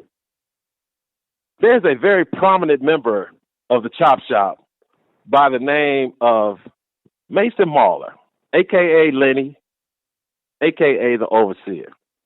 Now, I don't know if he's at work and he's restricted in his comments, but he seems pretty silent in his defense of his beloved Democrat Party on this TGIF Friday. So, y'all be safe in them streets. Drive safely. I know about the snow. I'm from the D. But I will not throw California's 75-degree weather in your face. Drop Squad 52. Dropping science to anyone who wants to catch it. Hashtag 5-minute flow. Appreciate it. Yeah, so 5-minute flows is a brand new thing I'm doing. And, I just want to respond more quickly to things that are happening. So I want to post more with it. And I thought 5 minutes, great. I can get a good flow in 5 minutes. So typically I'll pick one topic. It could be something local. Could be something national, probably something, whatever's hot, what people are talking about, what I have a strong opinion about. And I'll deliver it in 5 minutes or less. And it is a video. It's not just an audio. You can check it out right now. I posted a clip on my Instagram and also on my Twitter. You can check it out. And I'm going to do something special for my patrons in particular. And my endeavor is to more fully cultivate that relationship between myself and my patrons. Because I think we're doing something special here. And I think it's something that in particular African Americans, people who enjoy divergent points of view might get into. And we're going to continue. I will say that later today, no Donnie B show. There's going to be a slight interruption in some of our live stream and podcast. You may have noticed that with the Cutting Through the BS podcast that goes on Wednesdays, and Is It Just Me podcast, of course, on Fridays at 12:30 p.m. Donnie B's fine, but I'm relocating my main studio where I bring everybody to and record. And it's just growing. Time to grow. I've got a vision. It's funny. You never know what you need until you actually get into it and you're in the middle of it. But I have a better vision now for the space I need for what I wanted to do. And what I want to do is amplify Black voices, especially throughout 2020 and 21 and beyond. And there's so many voices in the greater Cincinnati area. And you can't just leave it on mainstream, your traditional sources. And I enjoy it. I mean, this last year was the best year. Every year's gotten better and better. This last year by far was the best year, kicking off new podcasts, working with very talented people who have something to say, to have something to bring, to the conversation. It was great. It's great. And I project more and predict more this year. So again, go to patrons. You can download the app. If you're already a patron, you should have that app. And the reason why you want to have the app is because I've got my regular posts, but I'm just forming that relationship. So I'm posting infrequently. I'm just posting and things are coming to me, just giving you insights, future flows, future sponsor, future guests, things like that. And it's exclusively on Patreon. Let me see here. Okay. U.S. Secretary of Education Betsy DeVos talking to Ohio lawmakers as they negotiate the voucher legislation. Big conversation going on this week that impacts us here in the state of Ohio. Betsy DeVos. Yeah, didn't she have like a private boat or something like that she had docked here in Ohio, but it wasn't registered to the United States. It was like registered to another country. And the reason why people do that is to skirt like some local taxes. That actually happened? Like her boat got damaged and then it had to be towed. And those services are paid for, of course, state, proper authorities. And then we found out that here she is a United States citizen. Hell, she's a U.S. Secretary of Education. And yet she's got a boat that's registered like in the Caribbean islands or something like that. And it allows her to skirt like 10 grand, 11 grand or something like that in taxes. Did she ever clear that up? I said, you got billions. And you can't even pay your proper taxes to the state of Ohio? Not good. Not good. Now, the Ohio, back to this though, the Ohio House and the Ohio Senate are at an impasse over how to fix a possible explosion in the number of students who will use Ed Choice next year. About 1/3 of Ohio schools, about 1,200 schools, are considered low performing, so students in their boundaries are eligible for Ed Choice next fall. That's up from 500 the year before. Why are there so many low performing schools?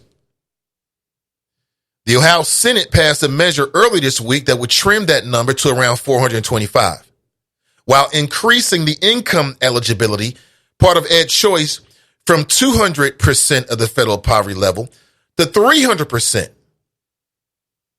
meaning that a family of four making about $78,000.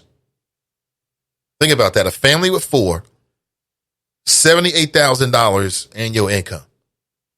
To me, that's not a lot of money. That's not between four individuals. But the House unanimously rejected the Senate's proposal. Those are working poor people, by the way, that we never talk about. But the Ohio House unanimously rejected the Senate proposal. Ohio House Speaker Larry Householder said he would prefer the number to be around 188 schools. And he liked to use family income and not school report card scores as a measure for who gets vouchers, which would be a rewrite of the program. What do you think? I'll throw it out there. What do you think? If you live in Ohio, it impacts you. Great post this week inside the Friends page. I appreciate it. I can't see everything. I literally go there every single day. Literally to see what's posting, what's popping. What do you think? What's going on? Joe Biden said he want Michelle Obama to be his running mate. Not to steal a phrase from Drop, because he's going to take credit for me using his word. But is that a sign that Joe Biden is desperate? I mean, Michelle Obama, who wouldn't want Michelle Obama? What Democrat wouldn't want Michelle Obama as her VP running mate? Would you vote for that ticket? Would that change your opinion? Let's say Michelle did become Joe Biden's VP, which is not going to happen because they're living La Vida Loca. And God bless them. They deserve it. I got nothing to say but good things about that. Because Barack had his chances. Barack had his chances. Thank you so much, Lakeisha. Joe Biden says he want Michelle Obama to be his running mate. I mean, he wanted Obama to give him an endorsement. Obama said, you know what? I'm going to wait and see what happens. But we're still friends, though. And now he wants Michelle Obama to be his running mate. Why? Because he wants to be connected to that Obama shine, you know? I don't know if that's necessarily, I read that a little differently. Joe Biden says he want Michelle Obama to be his running mate. Who wouldn't? Michelle Obama says she ain't doing it. It's just not going to happen. Joe Biden says he'd also like to appoint Obama to the Supreme Court. Now that would be dope, kind of. I don't know. Would I like that? I mean, sure, that'd be great. Yeah, could you imagine Barack Obama, first black president, now on the Supreme Court? Now I don't think Obama wants to do that. Like, he's Obama now. You know what I'm saying? Being on the Supreme Court would restrict him. You know what I'm saying? Being on the Supreme Court wouldn't give him anything he doesn't already have. And it would restrict him. Now he's got to be in court all the time and write these briefs and look at these damn letters. Amicus curiae this, damn, oh my God, taking up his time. He could be golfing, hanging out with Michelle, making Netflix movies. Why would you give that up? I don't see it. So it's clear. Now, back to this. I was making a point earlier that Alan Dershowitz, who is Trump's, big brain minion, his big legal brain minion. He said people have been talking about this ever since he said it. The most ridiculous argument you can possibly make. Check this out. You got to check this out. Every public official that I know believes that his election is in the public interest. And mostly you're right.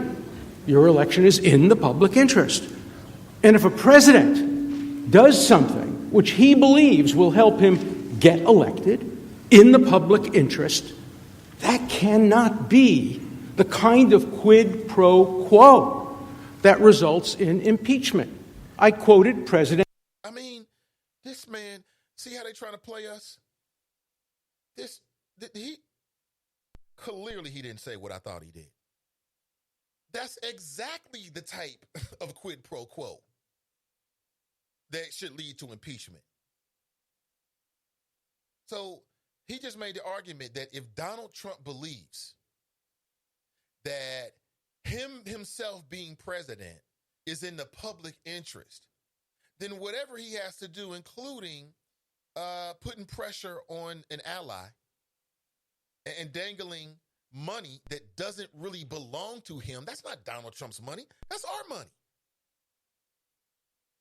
So if he puts his personal interest in the same plane as public good, then it is. This is crazy talk. This guy's supposed to be smart. When President Lincoln told General Sherman to let the troops go to Indiana so that they can vote for the Republican Party, let's assume the president was running at that point, and it was in his electoral interest to have these soldiers put at risk the lives of many, many other soldiers who would be left without their company. Would that be an unlawful quid pro quo? No, because the president, A, believed it was in the national interest, but B, he believed that his own election was essential to victory in the Civil War. Every president believes that. That's why it's so dangerous to try to psychoanalyze a president, to try to get into the intricacies of the human mind. Everybody has mixed motives. And for there to be a constitutional impeachment based on mixed motives would permit almost any president to be impeached. What in the hell? Where they make those kind of arguments? You watching Game right here. You watching 100% Game. This is Game. If I believe that beating you is in the best interest of our overall relationship, then baby, me beating you can't be wrong. How could it be wrong when we've been together so long? And our love is so strong. You know, all that Mac shit. This motherfucker running Mac game on us. Who in the hell does he? He's trying to run Mac game on us. What are we, prostitutes now? Listen. When I smack you, I'm really loving you. Because if you know how the human body works, I've now reactivated your capillaries in your face. It's actually going to be rosier. I did you a favor.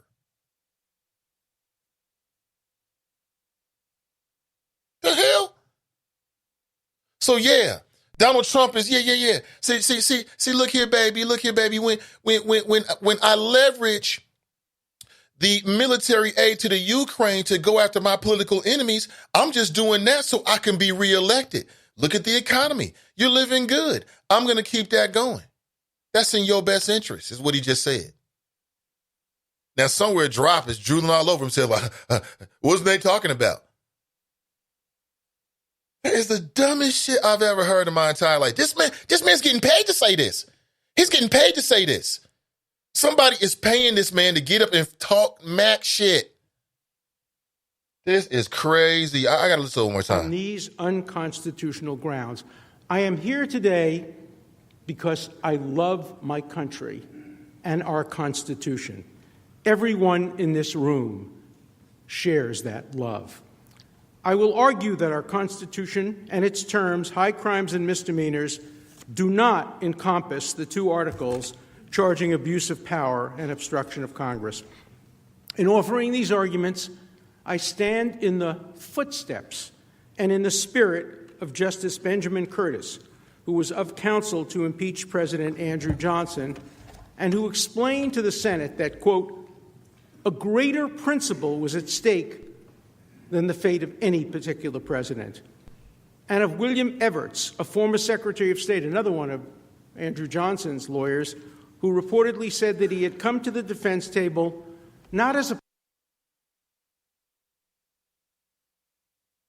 Now, that was just a bit of the opening. You know, back when he was just reading off the teleprompter and he made more sense. I want to go back to this. Every public official that I know believes that his election is in the public interest. And mostly you're right. Your election is in the public interest. And if a president does something which he believes will help him get elected in the public interest, that cannot be the kind of quid pro quo that results in impeachment. I quoted President Lincoln. When President Lincoln told General Sherman to let the troops go to Indiana so that they can vote for the Republican Party, let's assume the president was running at that point.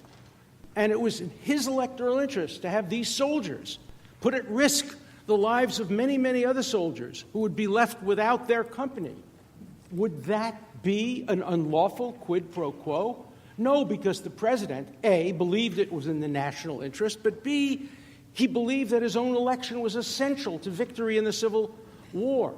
Every president believes that. That's why it's so dangerous to try to psychoanalyze a president, to try to get into the intricacies of the human mind. Everybody has mixed motives. And for there to be a constitutional impeachment based on mixed motives would permit almost any president to be impeached. Mm-hmm. So basically, whatever Trump thinks, whatever he believes, as long as part of what he believes is that it's in the natural interest, Jake, you have some important he news should be on able to do. That's what he's saying. That is crazy, man. Yeah, I know I'm smacking you, but listen, it's going to keep our relationship strong because you're going to have a healthy respect of me.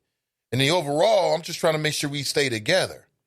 And that's what's, important to me. That is crazy. Wonder how much he's getting paid. How long did it take him to come up with that argument? You can come with that argument 15 minutes. Shit, 5 minutes. That's your argument? I mean, listen, that's Mac shit right there. Just pay attention to that. That is amazing. Oh, my God. Hold on. I just got a message from Clyde. Oh, he says he's in trial. He says, he must have lived. He says, I'm in trial. Keep doing your thing, brother. We need you. So Clyde's in trial right now. So maybe tomorrow, well, not tomorrow, but maybe soon we can catch up with him. Appreciate him even responding. Appreciate that. Let's get to the choppers, shall we? I haven't heard that enough this morning. Obviously, the Gilligan of the week is none other than Dr. Umar Johnson. He is the Gilligan of the week with these outlandish theories. And then got the nerve to ask for a donation to his academy. I don't mind making a donation, brother, but not after strength of this video. Damn. I saw an article now talking about how people are taking advantage of Kobe's death with these conspiracy theories to try to get plays. That's what people saying about Dr. Umar Johnson, that he's just trying to get clicks. I don't know, maybe. Expert pilot. Tell me. That was an expert pilot. Kobe was sabotaged. Not to mention.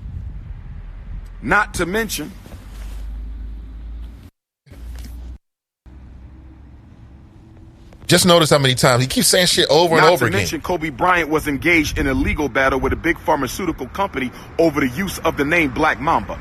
Kobe Bryant was engaged in a legal battle with a very powerful pharmaceutical company over the use of the name Black Mamba. Kobe Bryant was engaged in a legal battle with a pharmaceutical company over the use of the name Now, what was Black going on again? Mamba. What happened? What'd he say? You understand me? Radar can see through the fog. Thank you, sister. Radar can see through the fog. They didn't crash because of no damn fog, and it wasn't no wind. The propeller was sabotaged. Yeah, man, that's classic. He said the propeller was sabotaged. He is hilarious, man. He's like, the propeller was sabotaged. And he goes on to say, I've rode in a helicopter before. You know what I'm saying? Man, listen, you might ride on that Ferris wheel, but if it breaks down, it doesn't mean you know why it broke down. Got a big ass Ferris wheel right on the river. You should come up. It's a great reason to come to Cincinnati to ride a Ferris wheel. Sandwiched in between two stadiums. I'm the only one who sees the irony in that. I'm the only one who sees the irony in that. Maybe you do. It's crazy. He said the propeller was sabotaged. And I don't know how Dr. Umar Johnson knows that. Nobody's put the information out. And you know what? I'm calling Tracy out a little bit because Tracy was all mad at TMZ, but she ain't mad at Dr. Umar. Calling you out, Tracy. She all upset at TMZ, but she ain't said a word about Dr. Umar. Talking about, oh yeah, hit me with a donation, FDMG. Yeah, the propeller. And just because you ride on a helicopter doesn't mean you know all about helicopters and know how to fix helicopters. I mean, well, come on, man. What are you, MacGyver now? Black MacGyver? Prince of Pan-Africanist and helicopter repairman? Hopefully you can find the humor in it. This is intelligent humor. That's what this is. I hope this is not true. I'm not sure what Kush is referring to. This is going way back. I think I should get off of work because it's snowing, LOL. It is snowing. It looks beautiful outside. Have some fun today and be careful. Be careful out here. Oh, yeah. I can see it outside my window right here. It looks beautiful. I love it. It should be snowing in January. Yeah, Nate, CPS is quiet on things they need to let you know. But they'll overkill on stupid stuff, yep. Yep. You know, my school, there was a pedophile at my school, and I don't think I never received anything about it. Like, hey, guys, we want to inform you, And that shows something about the mentality of the people that make the decisions about that building. I don't know who it is, but it says something about their mentality. You know, like they don't know what's real. You know, to me, when you're working with other people's kids, you overshare. You want parents to be like, God, damn, I get everything. But you want parents to be like, I get everything. Like I get the stuff I don't care about, but I get all the important stuff in a timely fashion too. Overshare. Make the parents sick to death. Another damn brochure. Oh, another email. That's how you want the parents to be. Number one, because now you put the responsibility back on them. We told you. You got the information. Check your email. And two, you start to build a relationship and people can rely on you to tell them what's going on in a pertinent time. That's just how I look at things. So let me see. Fame writes, Nathan, these are boys he's accused of touching. 5th and 6th grade boys. Okay, yeah, I'm aware of that. Mason Mahler writes, Terry Crews told, oh, that's right, he was a grown-ass man being fondled. GTFOH. Yeah, I saw a video, man. I mean, I love the social media world.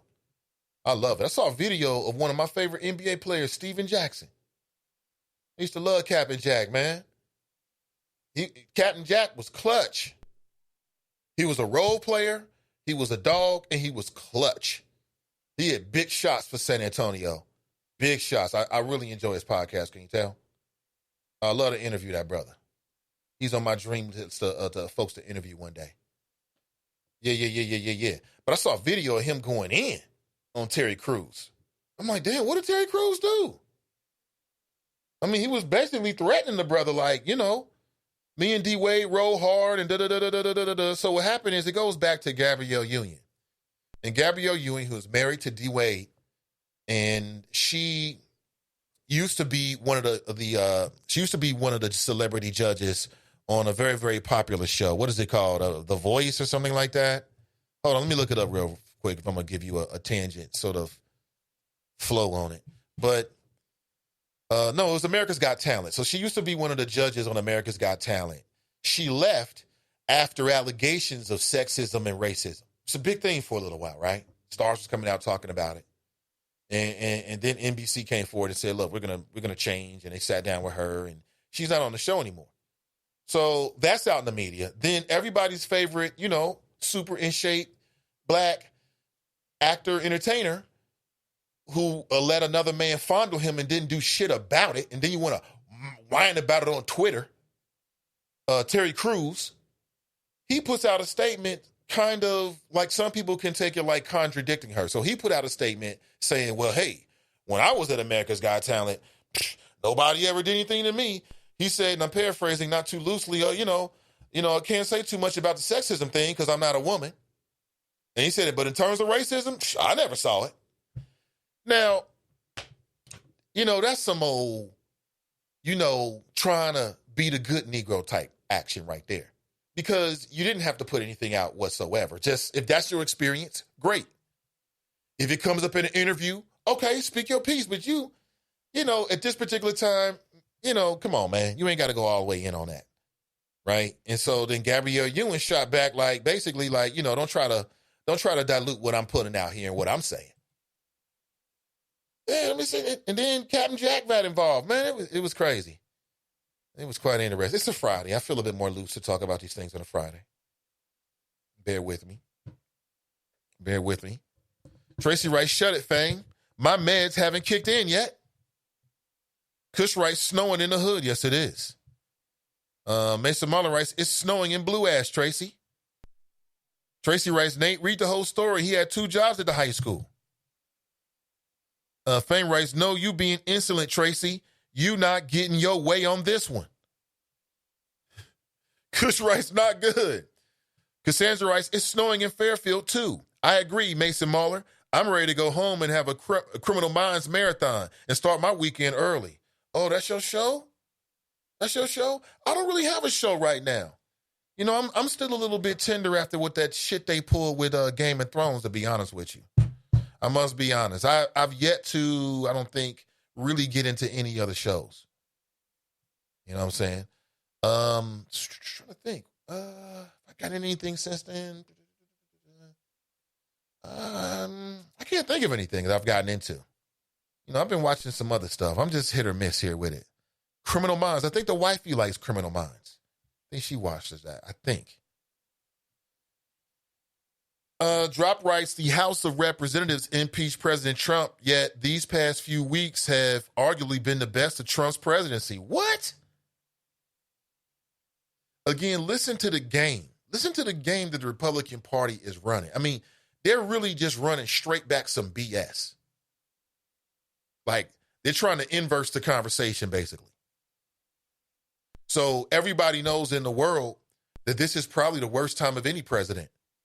You're in the process of being impeached. How could it be good for you? So what does Trump and his media minions say? Oh, this is his best week ever. Everybody knows that the quid pro quo involved with the Ukraine was an example of Trump trying to use and leverage the power of the taxpayers for his own personal political benefit, right? What does this lawyer argue? Well, that can be quid pro quo because whatever he thinks is his benefit is also simultaneously the public good. What? I mean, pay attention to the game and then don't give into it. Let's see. Mason Marler writes, so she's talking to Cassandra. Clue Magic writes, play fighting was all fun and games until someone got slit. Then it's a real fight. Play fighting always goes to real fighting. You know what I'm saying? It always does. It always does. If you get into a pillow fight with your wife tonight and y'all just playing, you just like hit her in the face with a pillow, like plop. She gonna hit you real back. She gonna try to get you back really quick. And if she pop you good, now you got a problem. You know it and I know it. And that's why adults who are in a supervisory position of children, youth, students, never horseplay with them. You can play basketball. You know what I'm saying? You can play defense.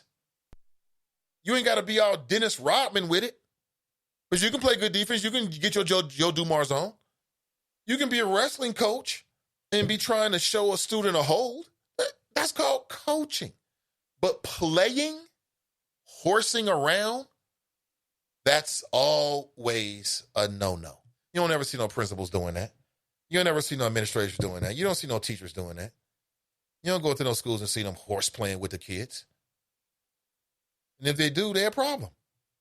So I reject that. I reject that horseplay. Kermit Rice should have known better why Dieters wanted news outlets to post his picture on the news. Lamont Baldwin will be punished on the maximum sentencing. Well, hopefully he will get a fair trial and he'll be judged on his actions and the evidence. Hopefully that's what will happen. I don't know if the brother did it or not. I don't know, but I think that we need to ask ourselves, how safe are our children when they go to school? How safe are our children when they go to school? Public school, private school, art school, Bible school. How safe are they? That's what matters. Tracy writes, I called it petty fame. I recognize what I'm doing.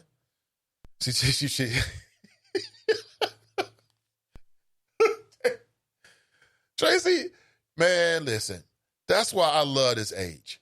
Because we at an age, at least digitally, when people don't give a damn. They going to tell you exactly how they feel. She talking about, I realize I'm being petty, but I'm going to do it anyway. I love you. I love it. You are hilarious, Tracy. That is, well, at least you can admit it. You know what I'm saying? Damn. Oh, man. Cassandra writes, I horseplay with my kids all the time, and I'm doing wrestling moves and putting them in headlocks. It's not the same as coaching. I wouldn't want to coach horseplaying with my kids. Thank you, Cassandra. You don't horseplay with children. You know, you just don't do that. The only time you can horseplay with a kid is when you got a relationship with that kid. Like, you're a role model to that kid. Like, you're the kid's parent, somehow biologically, or like, and I even think you can have people who are not biologically close to you that can be family, absolutely. You know what I'm saying? Very close. And, if it's a relationship like that, but like, that's like me meeting somebody's kid, and for the first time, I'm in the room wrestling with them. What the hell?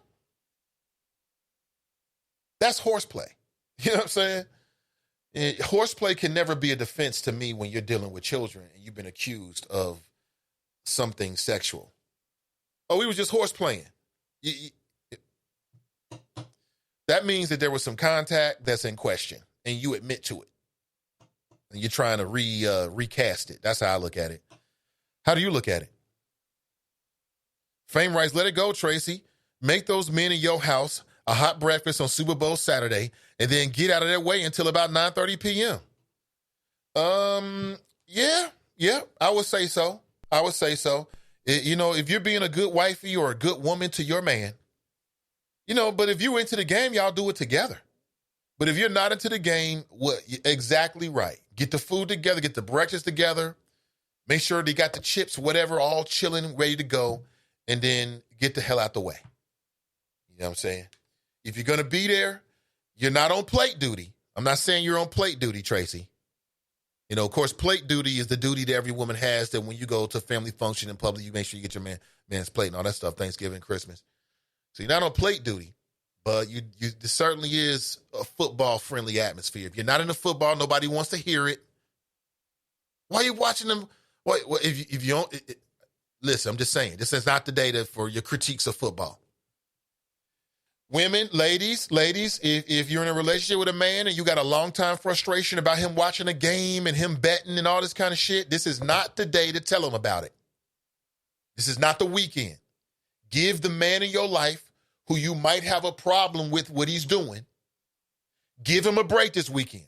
No sighs, no side eyes, none of that.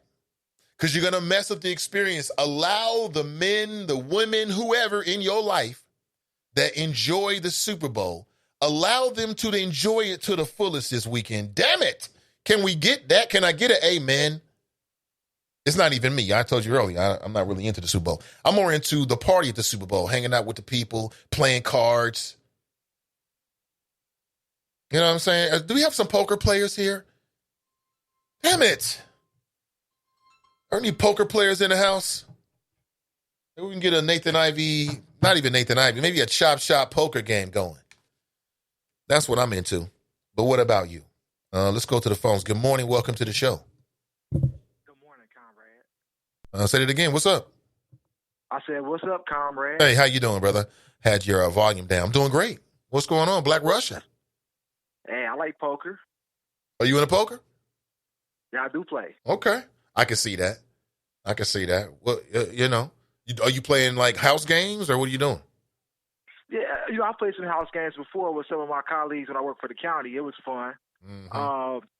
Haven't really played in a while with anybody live, but I got this app. I don't know if you got the same app, but I know a lot of cats got this app that connects with your Facebook. It's the World Series of Poker. Mm-hmm. Yeah. I like the live games. I'm into the live games. You played at the casino? I played at the casino a couple of times. Oh, yeah, for sure.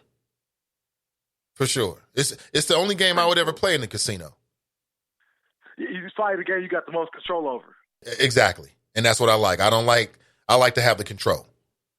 Especially in those and it's a game of skill. So it is. You're not playing against the house. So when I go down there, I'm not going against the casino. I'm playing against this dude from northern Kentucky. You know what I'm saying? Right. Playing with Bob from northern Kentucky. Or, Jim from Fairfield. You know what I'm saying? So some real live people. And then, the house just takes a stake. So they have no real interest in who wins or loses because they win no matter what. Right. They get their money. Yep. But I played a few times. I like to play the limit. I don't necessarily like to play the no limit games because it'd be big bank, take a little bank down there. Right. Because some of the cats will just call you just to call you. They have no hands. Yeah. But because they got more chips, you know what I'm saying, you got to kind of leave it alone if you're playing smart. Yeah, they'll bully you. They'll definitely bully you with a big stack. Yeah, or at the tournaments. I haven't played a tournament down there, but I want to play a tournament. Just buy in and just everybody's on equal playing field. Yeah, that's what I want to do too. That's my retirement plan, man. I just want to play poker. That's right, it. Exactly. That's how you do it. But what's on your mind? So, man, impeachment's going to probably end today. The trial's going to end today. The thing is, the question I got is that, will the Democrats win in November? Did they convince the American people that the guy we got right now should not be there? Well, as I said earlier, and I'm going to say. I'm sorry. Go ahead. I'm going to say, I'm going to just say no. I think they wasted a whole lot of time, and Mitch McConnell dispatched them in short order. If it ends today, we will have said, if it ends today, people are going to write the legend of Mitch McConnell. I'll definitely say that. From a political, just being effective, whether you're a Democrat or Republican, to what you're trying to do standpoint. I mean, who can say that he hasn't been one of the most highly effective majority leaders for the Republicans that I can remember? Ever. Just in the history of the Senate, there's one thing for sure. Mitch McConnell got the job done. He did. He is. And again, if it ends today, it'll further write his legend. He'll go back to Fox News, man, like Mussolini. like some dictator returning home. Down in Kentucky. Yeah. They're going to build a statue of him down in Kentucky. Yeah, they will. They will. Now, I don't think he's been effective for most Kentuckians, but for the power base down there, yeah, they will. Yeah. That could be debated. Matter of fact, he does have an opponent in November. So we'll see if the people, vote him out or keep him. But, we've seen this too many times with Mitch McConnell. He done had so many opponents where it looked like he about to lose, and he turn around and win. And I don't know how he does it, but he just keep winning. Well, the man is shrewd. And his wife is this current Secretary of Transportation. She's worked in 3 or 4 administrations. Yeah, they're a power couple. So that's a powerful union right there. A very powerful union. I don't know who got more power, Barack and Michelle or Chow and McConnell. I think it's about a tie. I don't even know how they would calculate it, man. I'm just saying, let's just think about that. He's the Senate Majority Leader, and he's a gangster Senate Majority Leader. Cutthroat. Yeah. And his wife has worked at a secretary level, a cabinet level position in 4 administrations, Democrat and Republican. Right. They some G's. Yeah, I give him credit for that. I would. But to answer your question, unfortunately, we won't know until November. We won't know how effective this was until November. And all the polling that's going to start, like if it ends today, the polling will start immediately. And then by Monday, we can check Real Clear Politics and get a sense of what the polling data says. But that's the reason why the Democrats want the witnesses. It's more compelling and it draws it out. It's going to be very important to see who becomes the Democratic nominee. It is. It is. It is. I don't know who. I mean, it looks like it's Bernie, but I'm reading these articles where it seems like the Democrat establishment doesn't really want Bernie because they feel like he's too progressive, or is it a personality thing? So that's quite interesting. We shall see. Yeah, it's going to come down to them too. I think it's going to come down to Bernie Sanders and Joe Biden. They're going to fight. It's going to be a nice fight to the death. I don't see neither one of them dropping out. And what about the future of Pete Buttigieg? Like, he came from Indiana mayor to national prominence through this. You know, I'm just wondering. We've seen that before, but I think he's going to fade. South Carolina's going to kill him. South Carolina's going to kill him because don't know black folks go for that lifestyle. So I don't see how he's even competitive in South Carolina. One of the most under-discussed elements of all of this has been, will black people's conservative attitude toward homosexual lifestyles impact Pete Buttigieg and their opinion of him? Absolutely. I think so. I think when it comes down to it, he's gonna get torched on it. He'll probably poll. I mean, I'm guessing, this is just my educated guess, he's not gonna break 10% in South Carolina. He'll finish, you know, down there. I don't think black folks are gonna go for it. And just so far, nationally speaking, he don't poll over 5%, I think, in the black community. So, I mean, I think they'll come down to Bernie Sanders and Joe Biden. It's gonna be a knife fight to the death. You know, I like Warren. I mean, Warren's talking about, you know, she's going to sign an executive order to eliminate a lot of student loan debt, and she's going to do this the first day. You know, she's progressive on things. She's got a track record of fighting against, you know, the forces that prey upon working class people. I mean, yeah, she's brilliant. She's brilliant, but it's gonna, people might say that, sexism is gonna still play a part in it, and I think the guys are gonna play that card. She'll be there, but she's not gonna. I don't see what state she wins. Right at this moment in time, she's not pulling at the top of any states. Iowa, she's not. She's in the top 3, but she's not winning. I don't think she's winning Nevada, New Hampshire. She's from Massachusetts, so she should be polling better than she's doing out there. But Bernie Sanders he's up 30 points out there. If Bernie Sanders wins Iowa, New Hampshire, comes back and wins Nevada, it's going to be tough for Joe Biden to get back. Could be, right? But interesting. We'll see. We'll see. I mean, I think if they get Joe Biden out there, it's going to be a repeat of 2016. That Trump's going to win. What would happen? What would people think if Trump won again? Because it's very possible he could win again after impeachment, after all this nonsense that we've seen, and he wins. I mean, that would dismantle the Democratic Party for a long time. Dismantle. Actually. When you say dismantle, you mean like? I mean, the Democratic Party is not going to dismantle if Trump wins again. They may have to take a good look at themselves and look at what they're doing and what they're not doing. Well, yeah.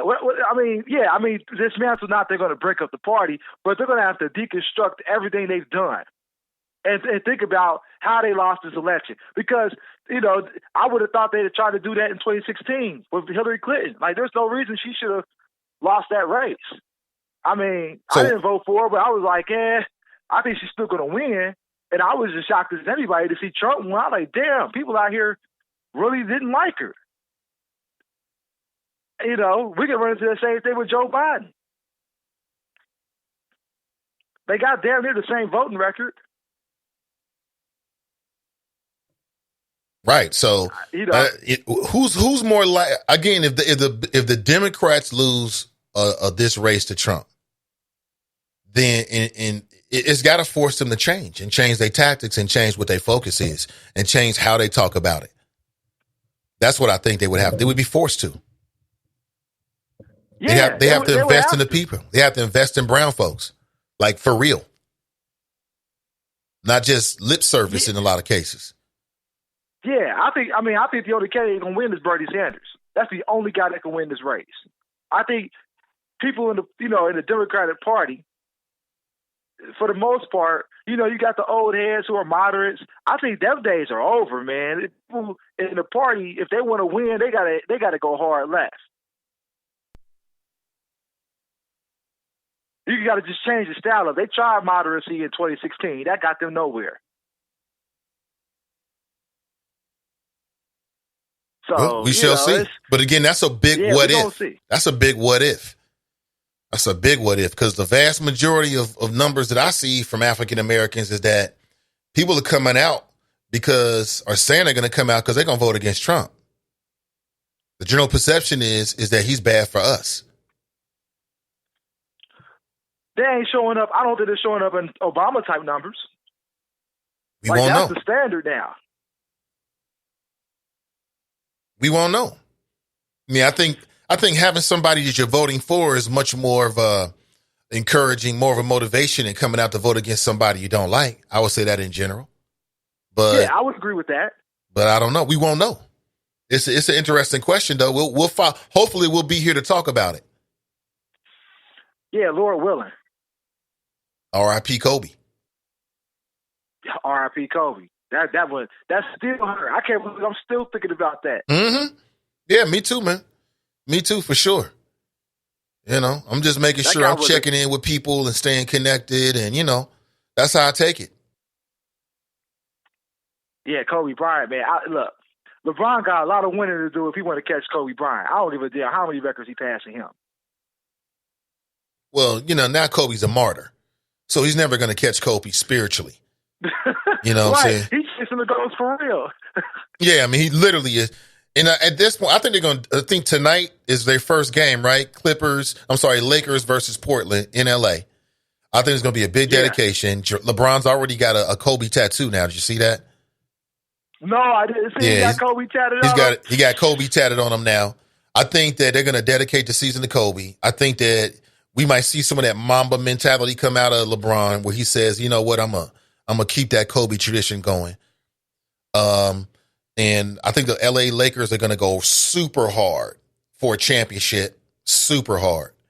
And I think that's what it's going to be. I think they're going to win it. I think they're going to win the title now. I mean, after that, I think they're going to win the title. I just think, again, the other team's going to be playing hard too, because you got another team in LA. Although, of course, he played for the Lakers for 20 years. But we shall see.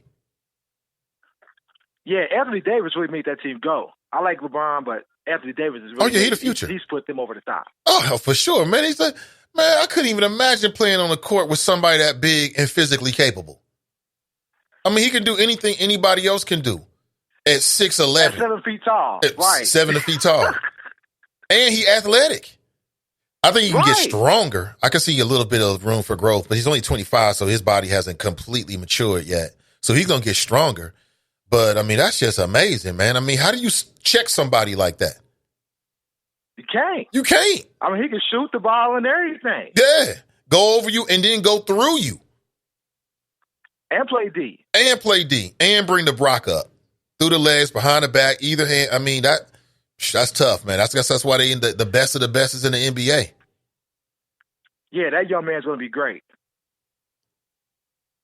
Okay. Anything else? Nothing local you want to talk about? You going to let everything go? Yeah, I'm trying to. All right. Yeah, I don't think anything else is going on, man. I'm just, this impeachment is a talk of the day because we're going to see this trial go down in flames, and I just think the Democrats probably misplayed this because Trump's going to go until November talking about I'm not guilty. Yeah, not to feel me. Yeah, yeah, he sure is. He is. He's going to be super lit over this. Every campaign staff. It's gonna be crazy. I mean, he might do it to be a memorial. Right? It has nothing to do with he's going to bring it up. Right. He's going to be talking that ish. Yep, he is. And we'll see if it works for him. It might not. Yeah, it's going to come out to the Midwest states. Ohio, Pennsylvania, Michigan, the usual suspects. Because everybody else is basically either red or blue. So, Ohio picks presidents. We ain't been wrong in the last 58 years now, I think. So all right, brother. That ad choice thing, they kicked the can. Did you? I know you read some of it. Did you see how they last night they kicked the can down to April because they were supposed to start enrollment on I guess Saturday? Did you see that? No, I did. I'm looking it up right now. Oh yeah. So, Ohio lawmakers postponed decision on ed choice voucher change. Yeah, they punted. So basically, instead of people being able to enroll starting tomorrow, they won't be able to enroll until April. But the Senate got to approve it, though. The House approved that. But now it's up to the Senate. So, if the Senate don't pass anything, man, they're going to start doing ad choice tomorrow with 1,200 schools.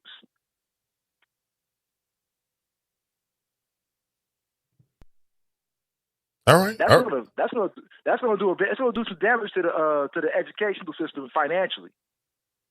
Well, I mean, these schools need to produce better. This is Celebrate the new year at Get Active with 25% off all Golden products. As a Golden flagship dealer, Get Active. Sorry about that. Did you hear that? I heard you cough. You heard me? Oh, okay. Yeah. Sorry. There was something going back through my computer, back into the board. But I mean, this is the consequence of failure. That's what it is. So Right. I mean, the school grading system ain't perfect, but it's about choice and competition too. If you do what you're supposed to do as a school and you're educating these kids, you don't get these types of problems. But the other side of that is that some people think that the Ed Choice program is stealing funds essentially from public schools. I mean, yeah, it's taking money from public schools. I can't say they're not. But if the public schools are so functional and doing so well, they wouldn't have this problem. Now, there's issues with the grading system. I'll definitely say that because I saw one school on there. Excuse me, like Wyoming Middle School. I would say that for an example. But like the letter grades, I think like a B or something like that. So it's like not just the letter grade, but it's also some type of metrics they use to determine whether the school is achieving or not achieving. So like schools like that are going to end up losing kids. And I want people to understand too. That's where most of the outrage is coming from. It's coming from some of these suburban public schools like Indian Hill and Wyoming. That's why this is all of a sudden an issue, because this wasn't necessarily an issue for Cincinnati public. You didn't really hear people, up in arms in Columbus. Now all of a sudden you see folks saying we got to solve the funding system and we got to solve the grading system. Well, they didn't care when it was Cincinnati public alone. Now they got these suburban public schools on the list, and now it's like, oh, we got to fix the problem. Mm-hmm. Interesting point. Mm-hmm. So we'll see what happens, but I'm definitely watching that because I mean the Senate got to pass something today, or if they either kick the can down the road. It's almost like a government shutdown type scenario up there. All right. Anything else, man? Cliff. That's it. Have a good weekend. You too, man. It's Black Rush, everybody. Appreciate the call. We hit a myriad of topics. If they're all interesting, rack them. You know what I'm saying? Rack them. We'll do that. I almost nominated Popeye's Chicken for... That doesn't really work for me. That's like the Russian theme song. I need to say Black Rush is going to be a regular caller. I've got to have something for everybody. I need something for Tracy as well. But I almost nominated Popeye's Chicken for Gilligan of the Week. They're kind of like co-Gilligan, like Gilligan A, Gilligan B. Because they launched a clothing line that's inspired by something Beyonce did, her Ivory Park brand, which I only know because I read about it with this story. And, in the image, which is inside the Friends page, several people, including Jesse and others, posted it. What's up, Lee? You see this image of it's like, I don't know what I would say it is. But it's got the Popeye's chicken on the sleeve. I don't think this being big. It looks like they're marketing for African Americans because all I see is young black people in the initial article and the initial promo. I don't see no white faces, even though you go to a lot of these Cincinnati area chicken places, including Popeyes, nothing but white folks. They love the chicken. They love the chicken. They love the processed chicken and the crispiness of it. So I think that they are trying to get young black teenagers, young people of color to like get into that Popeyes wear. That ain't right. That's not like rocker wear. And then, we kind of like were critical of it, even comically to some degree. Then somebody brought us back to reality. Like, remember back in the day, people used to wear Coca-Cola T-shirts, sweatshirts, things like that. And that is true. That is true. But Popeye's chicken, I don't know. I lived through that Coca-Cola era. I had a couple of Coca-Cola like collared shirts. It says Coca-Cola or some shit like that on the front of it. I thought it was the greatest thing in the world, right? I don't know. The Popeyes wear looks a little different. Are they trying to get into a lifestyle brand? They want to make Popeyes a lifestyle brand. So you can get heart disease and diabetes. And, you can wear, I guess they kind of got I guess they're producing, it almost looked like workout wear, which makes sense because, that's the kind of like stretchy kind of stuff you can wear when you get that Popeye's chicken body. You know what I'm saying? You get that Popeye's chicken body, you're not going to be wearing that Ivy Park. You're going to be wearing that Popeye's chicken. It's loose. It's like, you can play basketball in it. You know what I'm saying? Or you can go to the movie theater and devour a big tub of popcorn. It seems like it'll just go with any kind of lifestyle. They got hats, T-shirts. One dude got on a Popeyes orange watch. And people were like, look at these young people. I do not in any way criticize the models that you see on the actual promo. These are young folks that were probably asked to model it. They're getting a paycheck. They might want to work in the biz. That's why if you look at the back of it, you see these two brothers doing the Wonder Twins activate because they're getting a check. They got a check, all the chicken you can eat. I mean, you got some new kicks. You know what I'm saying? Got some clothes you can ball in, work out in.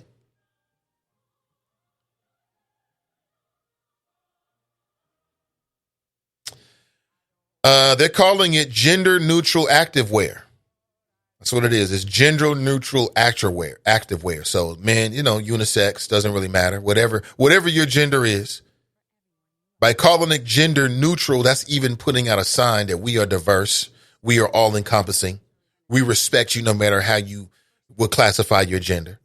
And for what I read, they sold out. Jackets, jumpsuits, shoes, and accessories. Yeah, I didn't know they had jumpsuits now. That changes everything. I didn't know that. Good morning to you, Pam. Good to see you. Kush writes, we have to do a better job screening these teachers, coaches around our youth. Yeah, and we got to pay attention to micro aggressions, right? Incidences that some people might classify as small can be an indication of a potential threat, larger threat. I don't know. I just don't know how these public schools do their business. I need more transparency. I just don't know. The other thing is that wolves in sheep's clothing. Like people that want to prey on kids position themselves to be around kids. We already know that. Stop acting like you know people. People spend a little bit of time around you. They get familiar with you. They think they know you. You don't know these individuals. If you get a Louisiana crunch cake from Intimins, I will retract the insolent comment. I've had those. They're very good. My children enjoy them. So my son is now playing basketball, so his daddy has to do his due diligence. I can't let my boy be out there with no skills. Last couple of games, I really wasn't worried about it. I just want him to just get what it feels like to be out there. Everybody's watching you. You're out there with little kids. Just go out there and run. But now we got to get his skills together. He's got a game on Sunday, right? Sunday afternoon. And so we have to work on his dribbling, shooting. He's never shot a basketball. We just started working out together. And I took him out Wednesday, shooting shots on the big boy court. Listen, this is your goal. You're trying to get up here one day. So we shoot shots. First day, he couldn't hit any shots. Yesterday was the second day. He ended up hitting his first shot. It was a wonderful moment. I'm jumping up. I'm at the court yesterday. Cold as a mofo, but I'm at the court yesterday jumping up like, yeah. Yeah, he's jumping up. We high-fiving. We high-fiving each other. He got his first basket ever. You should have seen his little face lit up. My wife was like, did you get a photograph? I'm like, no. I was in the moment. I'm Coach Daddy. I'm his ball boy and coach. Just sit here on the line, son. And what I like so far is the boy is determined. He's got his daddy's determination. He was determined to get him a shot. And ended up getting 4 shots yesterday, so I got to brag on my boy. He's doing great. Tracy writes, Nathan, I know your germophobic tail does not go to thrift stores. Yes, I do. I go to the Goodwills, the thrift stores. Man, we stopped on the side of our first furniture before we first got married. We driving back to the crib one day. I'm like, damn, did you see that couch? This is pre-bed bug hysteria. You know what I'm saying? Plus, we was in a good part of town. And we went and stopped and looked at it, and we got like a little sofa or something like that. And then we looked in the paper one day. Somebody was like, free couch. All you got to do is move it. Free couch. All we got to do is move it. Shit, we ain't buying that shit. Why? You put a little thing over the top of it, man, it's brand new. It's great. So, yes, I do. I'm just not going down to the one they had at the Millennium Hotel because I thought that there was a lot of claims of unsanitariness, bed bugs, and some stuff that people just didn't really like. It was in the news. So now you selling the furniture? I mean, if it's $1, depending on what it is, and you spray it down before you put it in your house, okay, great, we can do it. Ray writes, regarding Ari, hip-hop folks know what it is. Don't go on his show. If you think he's a culture thief, okay, I couldn't help it. Hey, good to see you, Ray. Drop writes, Joy Reid is a 100% bona fide Negro whisperer. Oh, you are wrong. Ray writes, bring back Melissa Harris Perry. I don't think Melissa Harris Perry is coming back, man. Some bad things have happened to Melissa Harris Perry. Now, you know, she left that show under some, I don't know, they were just cutting her back, and then eventually she snapped back and said that I'm not going to be your Negro tour guide.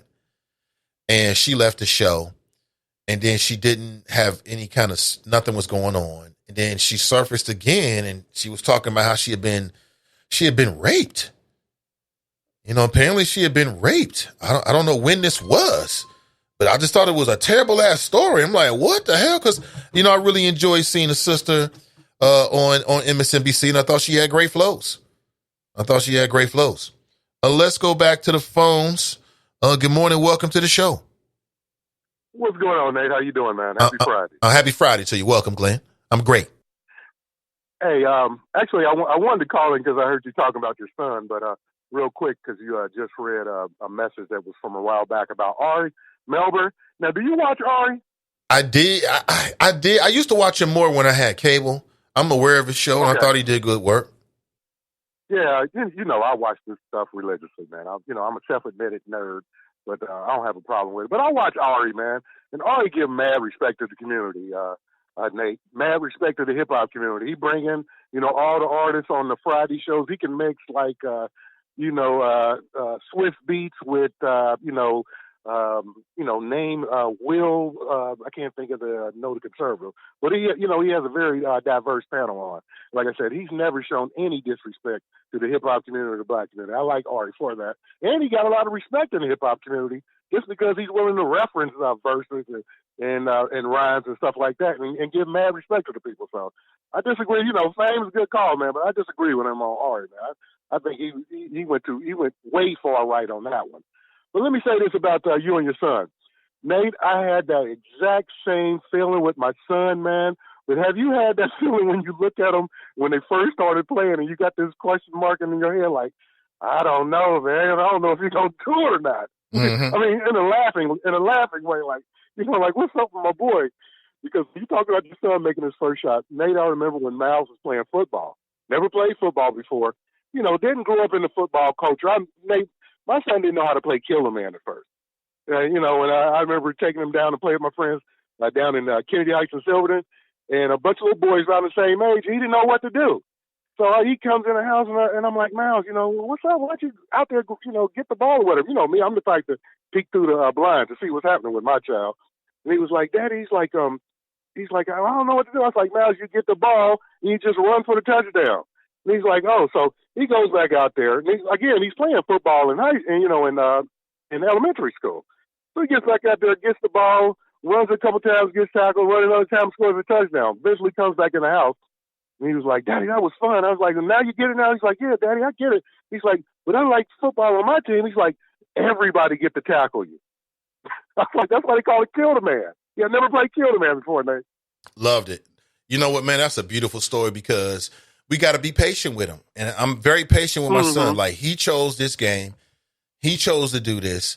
And, he's one of the most, I won't say uncoordinated, but he doesn't know how to play. And I'm cool with it. Right. No pressure because he hasn't been taught. And having been taught myself, I know that he can learn. So it's a great feeling when seeing him be happy about doing something, like accomplishing his little athletic goal. And you know what? Another quick story. His very first football game, mate. Now, I'm looking at my son. I'm there at practice, man. And, at Mason, man, I mean, even in the third grade, Nate, they had about 60 kids. I mean, it was kids everywhere. For second and third grade football. Go to his first game. Me and my best friend, known it for over 40 years, we decided we're going to do the first down markers. So my son, man, again, I watch him in practice, Nate. He don't pay attention. He with the other kids, they, flicking each other in the helmet and throwing dirt on each other and picking at the grass instead of paying attention. He gets to the game, Nate, and he turns into an absolute monster. I was surprised as hell. I mean, his very first game, he had like 4 tackles. He's playing outside linebacker, keeping the play. Doesn't get outside him. One time, Nate, he gets to the ball, man. And this is a third grade team. They don't throw the ball. He gets to the quarterback. The quarterback's going to throw the ball. Miles gets to the quarterback and just stop. He didn't know what to do. And I'm sitting over there like, tackle him. Now, granted, we're on the opposite team's side of the field with the first down markers. And the coach, we yelling at Miles like, tackle the guy. The coach looks at me and Sean. He's like, just make sure you get the first down markers right. Because we yelling for the Mason team against, I forget who they were playing, maybe Fairfield or something. But, that was one of those days, man, I was just so damn proud of him. Then the very next year, he decided he don't want to play football no more. And I guess that's how it is, man. Yeah, and now this year, he's wrestling for the first time. He 0-4, Nate. I mean, my son is like 5'9", 160 pounds, in the 7th grade. And the boys that he's wrestling with in the heavier ages, like at Lakota West and Lakota East, man, these kids look humongous compared to my son. Well, it'll toughen them up. It'll toughen them up. Oh, man, I got at least 3 of the offers on tape. I'm not sure. I'm gonna show it to him. Me and my boy went to the first match, man. We sitting back capping and everything, having a good old time. His sister showed up, man, so he had his own little fan club, but it was great, man. One of those great experiences you have in a father and son, man, that nothing can replace it. Nothing can replace it. I agree, man. I agree. All right, Glenn, thank you, brother. Anything else? Hey, Nate, you and Choppers, man, y'all have a great weekend, man. I'm going to get back to work now. I just had to give you those couple stories. I appreciate it. Appreciate it, man. I can always make some time for some black father stories. Always. Always. I love it. Well, I had the same experience with my daughter, though. I mean, is it different when you have a son? I mean, he's named after me. He looks just like me, a lighter skinned version of me, per his mother. So is it different? I mean, it's different because he's my son, but it's also different because she's my daughter. Our relationships are the same, but unique. And I remember going through the same thing with little Buddha, going to the court. It's funny. I recently pulled up some photographs of little Buddha when she was my son's age. Now, when you have that's one of the cool things you can do when you have different children's. You have multiple kids, different children. You have multiple children, multiple kids, especially if they got big age gaps, because we got a big age gap between my daughter and my son. So now what we do is very frequent for me to think back, or even my wife, to pull out some of those old photographs and compare the two kids when they was the same. So my daughter has to hear this now. Oh my God, she's looking at pictures of herself when she was the same age as her little brother. It's a beautiful thing. It is a beautiful thing. And here in my home studio, I've got pictures of my family. Some cute little pictures of the two of them they gave me. Look at that right there. I can put a video here. You can check them out. Damn, they look young. Hold on one second. Oh, man. Damn, they look young. I was over on the bookshelf. Damn. It's funny. Time goes fast. Mason Marlon writes, I'm with Nate. The guy sounds suspect as hell. Yeah, you talking about when Fame called in? Fame called in. So here we are talking about this security guard / wrestling coach that just got charged with touching little boys. Some of the allegations go back 4 years, coming out of Princeton schools, suburb of Cincinnati, and black man. And Fame calls in and tells us a story about some dude that he was a colleague of his who, this is a grown man, who was covering high school sports, who made what Fame called, I guess it was a joke. I think it was revealing. Talking about wrestling is nut grabbing. What the fuck? Where do you do that at? Why is that in your head and you're a grown reporter looking at these children? I mean, 17, 18, that's kids. You know what I'm saying? And not even 18, 15, 16, 17. I don't know, Fame. See, your peepers not on, bro. But that was many years ago. But your peepers are just not on that one. You missing that one, bro. That's not like a normal fucking thing to say. I'm sorry. That's the kind of thing to say you're projecting something. He was testing you. Oh, man. My work is not over. Let me see if I can get some of this Popeye's chicken gear. Hold on, I'm going to their website right now. Popeyes.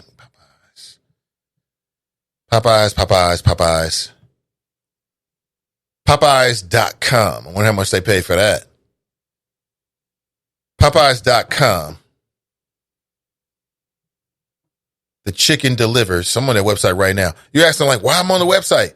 Well, I'm on the website because I'm trying to see if I can get me some Popeyes gear. Trying to see where the Popeyes gear is. Popeyes gear. Popeyes gear. They don't have to use it. Man, it's just a little ditty I came up with. I don't see shit. You can like get what is this? Refresh offers. Oh, okay. So apparently you can go to Popeyes and they got different like coupons here. I had no idea. They should be paying me for this, by the way. Let me see here.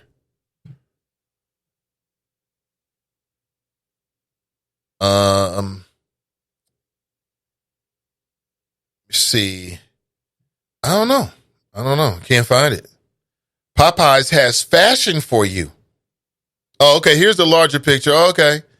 All these young people of color smiling. This brother up here, man, is having a good time. He got some Popeyes gear color Air Max.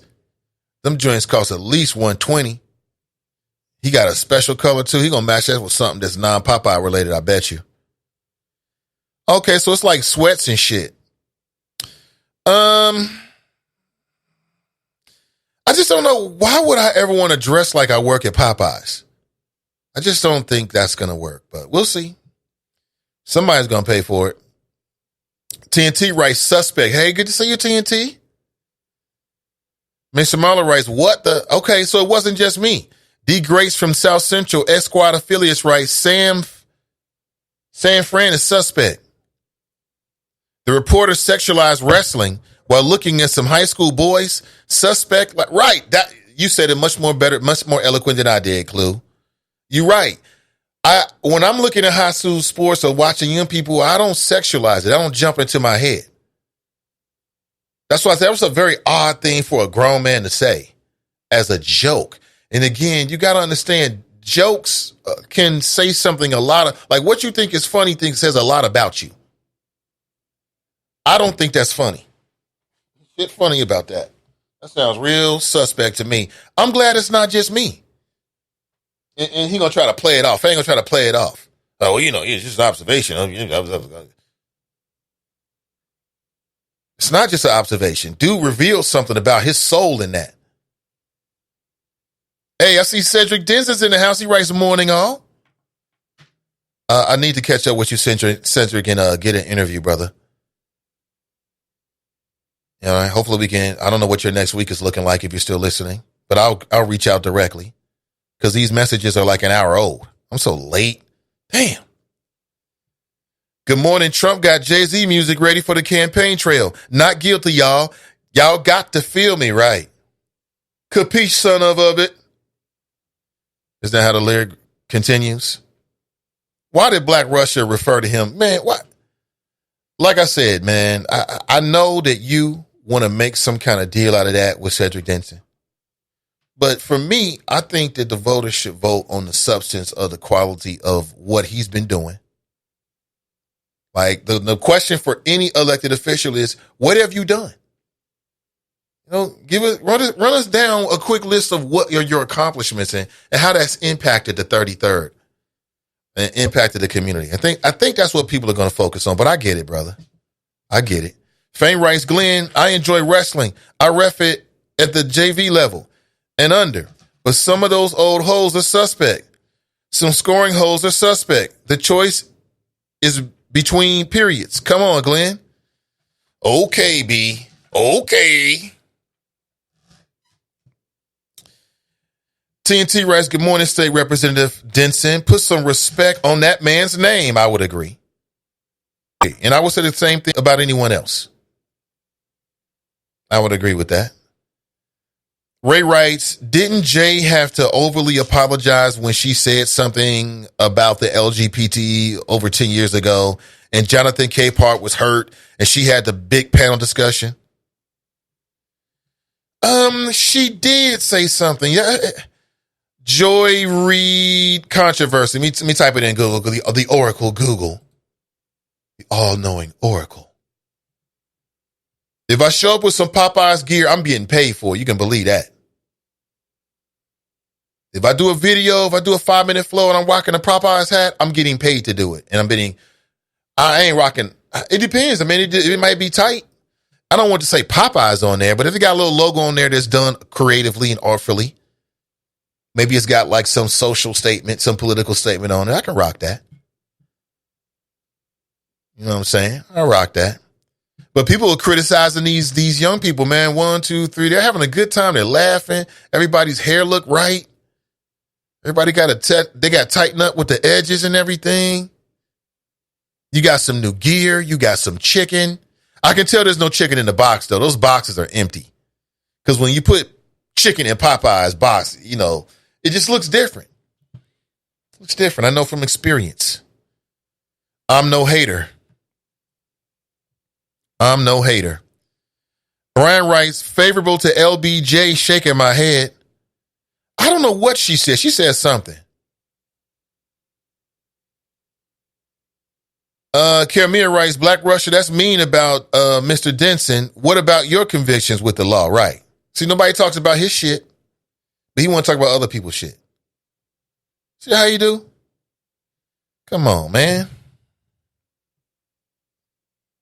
Let me see. Denise Milk and Cookies is in the house. I must check out the avatar. Good to see you, Denise Milk and Cookies. Good to see you. Black Russia writes, Karamia, I'm not elected. He is. Big difference. You know, it is a big difference. You're right. So Karamia and Black Russia were going at it about an hour ago. TNT writes, you can never be elected. Worry about dirty deeders. Let your brother run his campaign without your garbage. Fame writes, Denise, put some goddamn clothes on.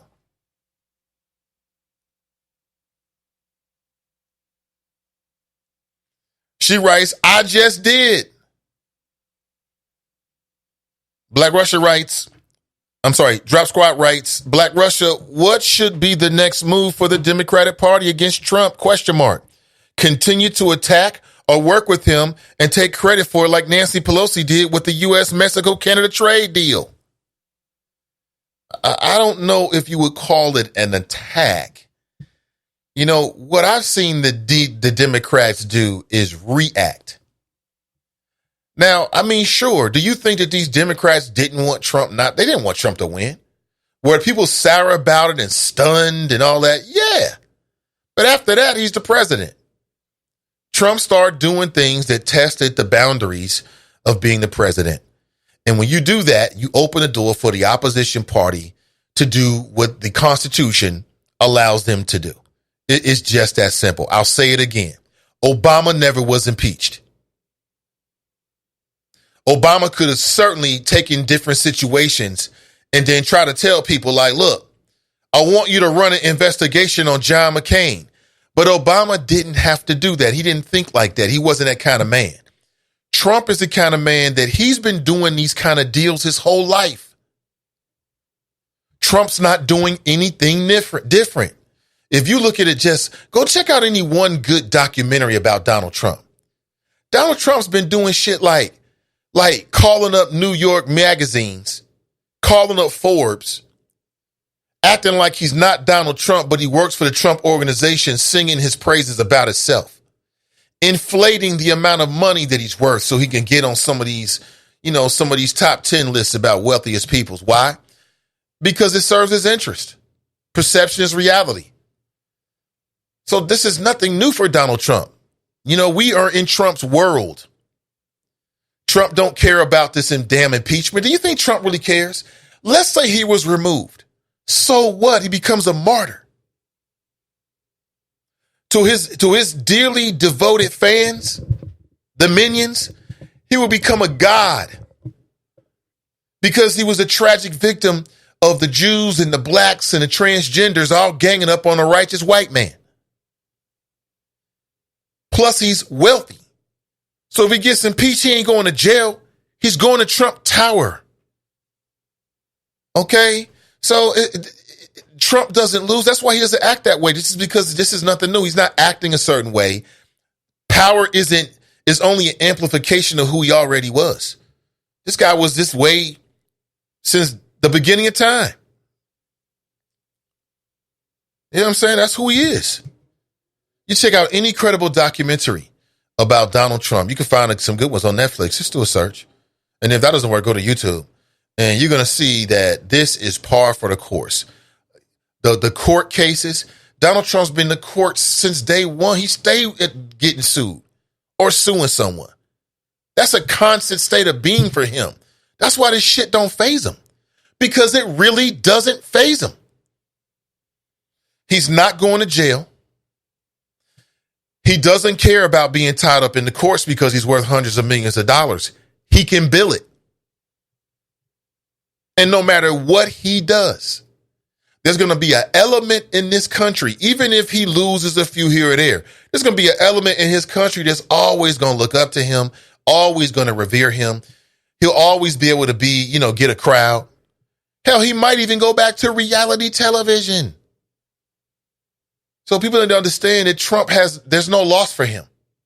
That's why he acts that way, because that's how he really feels. You can tell. That's who he is. He's been popping shit and telling lies and making up names and calling people names forever. And it's nothing to him. And that quality, I think, is part of what endears him to some element of his audience. For the same, it's weird.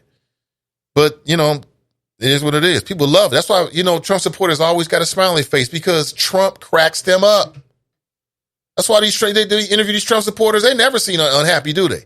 Because Trump's giving them a great show. Black Russia writes, I never wanted to be elected TNT. I like the behind the scenes and pretty successful at it. I helped JP, that's Jeff Pastor, beat half the Democrat ticket. I know what I'm doing.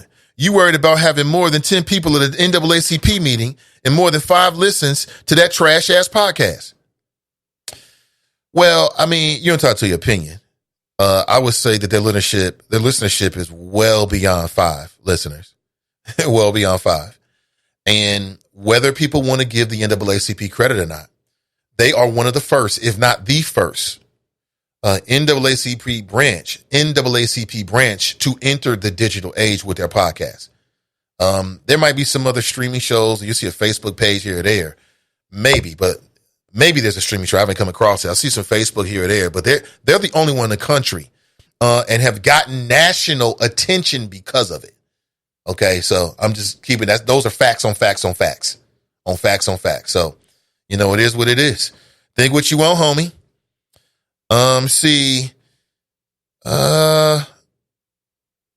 Okay, it's just some back and forth with Fame and Denise. Shout out to the S-Squad affiliates. If you like podcasts, check out my brothers over there, the S-Squad affiliates. That's Kesey and his crew. And Kesey is a mastermind. They have some really great podcasts. And as I understand it, most of them are all Black, African-American people of color. I love teaming up with them. I'll always be an S-Squad affiliate. What is this? He's still innocent until proven guilty. That's Brian. Exactly. We were talking about the gentleman, Mr. Baldwin, who's been accused of being, a child molester. It's some interesting wrinkles. He's an African-American. His lawyer is an African-American, Clyde Bennett. He's very well known to the Cincinnati audience, to this audience. He's been on the show many times. He was nice enough to give us some commentary going back to tensing. And he's a friend of the show. Again, I'll say that. Last time I seen Clyde probably was, it was probably over at Paul Brown Stadium for the Fest, which is going to be dynamic this year, by the way. Get your tickets. Snoop Dogg's going to be here. Once in a lifetime. I don't have a bucket list of musicians, but there's some musicians that I had a chance or artists to get to see them live. I would take it. He's one of them. Never seen him live. Could you imagine Snoop Dogg at Paul Brown Stadium? It's going to be packed. And just get ready for the white folks, because white folks love them some Snoop Dogg. So get ready for it. Don't be looking all crazy at them. You know what I'm saying? They music lovers. Under one banner. It's going to be tight. And when I ran into him, he was like, man, I listen to your show and I hear it all the time. I'm like, man, get out of here. You really?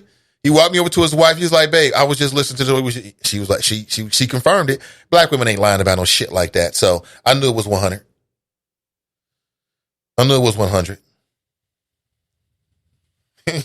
I'm having a good time today. That's why we're rocking this a little bit later. Oh, snap. Yeah, I got the time. I definitely do. A little bit more time. See, yes, Nathan, today is the event for Judge Tracy Hunter. Man, I just wish best good things for Judge Tracy Hunter, because in my heart, I think she's a good woman. And the number one thing is I think she was good for those juveniles. See, that's my number one thing, is I think that Tracy Hunter was good for the juvenile court system. In terms of the juveniles themselves.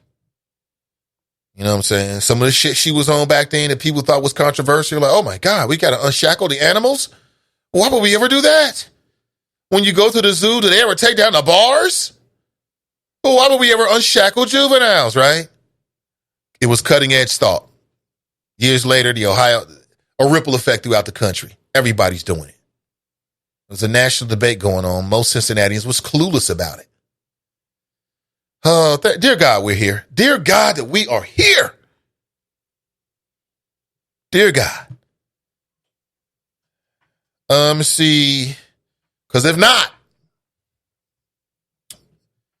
Ray writes, okay, then I should be for the good of the public with homes to not pay property taxes. Now, how does that sound? Right. Trump just makes up any old kind of thing.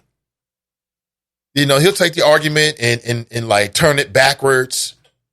Oh, so you think that me using quid pro quo with tax dollars to help me get reelected was wrong? Oh, no. I got a big doozy Hauser, super smart legal guy here. He's going to argue that doing that is not wrong, because I really believe in my heart that no matter how crooked no matter how much I have to cheat, no matter how much I have to do crooked shit, I personally believe I'm good for the United States as being president. So that's the justification in and of itself. I mean, what are you thinking? Crazy leaps of logic. TNT writes, Trump shows how flawed our democracy. The moment he leaves office, he will go to jail. New laws and policy will be created, and term limits on Congress will be enforced. I predict after this kangaroo court impeachment, Dems will win the presidency and the Senate. Jackie Jones writes, Trump's lawyers are clowns. It was like 9 clown emoji faces. Donnie B's in the house. She writes, who is this in the line on the line right now? I'm not sure. That was at 9:39 a.m. Not sure. I can't remember back that far. Let's see. The impeachment trial is not for Senate Republicans, but for the American public. 75% wanted the witnesses and evidence, and the Senate just said, fuck you, with the majority of the public wanted. So will they get their answer in November? See, that was the other thing that, you have to understand as well. This whole move by the Democrats was not just a move against Trump. It was a move to put pressure on Senate Republicans who might be in tight races back at home. Because even though Trump will be acquitted, that process might expose how crooked some of these Republican politicians are, and therefore it might open them up for, some challenges. So that's an element of it. But again, we won't know until November. Jericho writes, Dr. Umar, what about the MSNBC lady? Yeah, the MSNBC lady, that's a rat monkey snake line. That's a racist white woman of the week award right there. That's like a little different classification. That's far worse than Gilligan of the week. You know what I'm saying? And then MSNBC, everybody's going to keep watching MSNBC. Nobody, did you send a letter to them? I mean, what I would say is people say, oh, letters don't matter. I think letters and emails do matter in mass. They do matter because it's somebody's going to get that information. Somehow that's going to register, and just don't discount the power of it. So if you feel that way, you should send MSNBC a letter. I may just do that, actually. Send them an email and a tweet and say, look, what's up with Allison? She get to use the N-word? Now, I will say there's some ambiguity there. I mean, there's a lot of gray area there. Like you and I as intelligent people, we know what we heard. But there is some room there for her to wiggle it and position it. She's apologized. I think that's as much as you're going to get. She said Nakers. She's the head Naker over at MSNBC. She ain't going nowhere. She ain't going. They're not getting rid of her because if they're going to get rid of her, something would have came out by now. I don't see it happening. Pamela writes, drop shouldn't glow so much. Republicans have done everything they can to crush the Constitution and protect Trumpelstiltskin. Instead of Rumpelstiltskin, right? I think I have him shook, Pat. Winners concentrate on winning. Losers concentrate on winners. Fame writes, only thing shook is that battle of Pepto-Bismol you're wearing. That bottle of Pepto-Bismol you're wearing in your Avi. Macy Mahler. What? Let me see. Let me look at the avatar. You said a bottle of Pepto-Bismol. You silly, man. You talking about the color of his, look at you. Is that old school Mason Mahler? Oh, I like it, man. 1, 2, 3. Easy as ABC. The same outfits they was wearing. They did that video. They did, what was that? Soul Train or some shit? I don't know. I'm just talking. Denise writes, Nate, if I made $78,000 a year, then I would think I'm rich. I only made $14,500 a year. Damn. I mean, I'm telling you, people are getting by. It's the working poor. People are working every single day and they are poor by every measure that matters. And she writes, and I have 3 kids here to take care of. God damn, how are you pulling that together? Pamela writes, drop the evidence was there. The Republicans knew Trump was guilty. They didn't care. And they knew witnesses would blow their cases up. Right. I mean, all these Republicans know that Trump is guilty. Man, I have seen some of the most ridiculous interviews in the last 2 weeks from these Republicans. When they ask him questions about Trump and his actions and things like that. Man, former Florida governor, now senator, I think it's Tim Scott. Man, I saw him stuttering. Because the Democrats, Nancy Pelosi, it's always the same nonsense. I seen this white female senator. And she was on, I think it was MSNBC, and they asked her the most obvious question, and she like started dancing and dancing. I dance for Trump. She started tip-tapping and straight Gregory Hines. And the reporter was like, the interview was like, well, hold on, let's come back to reality, trying to bring him back. And she just was clearly on some, I'm just not going to answer your question type stuff. So yeah, they know that Trump is guilty. They know he did it. They just don't care because ultimately they got ultimately, and although it was later than it should have been, they got, and by they I'm talking about the Ukraine, got the military aid. So that gives them enough to feel comfortable to roll with Trump, no matter how corrupt his intentions were. And the second thing about it is right now, they're more concerned about the Republican base than anybody else. That's why I said, watch the base. The base is still 100% behind Trump. He's like a god to them. He is the Martin Luther King of the Republican base. He can do no wrong. They love him. He's a freedom fighter for them. I'll say it again. He is their Martin Luther King. He's going to lead his people back to the promised land, right? He's going to make America great again, right? Oh, it's not racism. It's the truth. You know, he's that guy. And they rolling with Trump. So don't think that the Republicans are just like not swayed with the evidence. They know. They just don't care. He's their guy.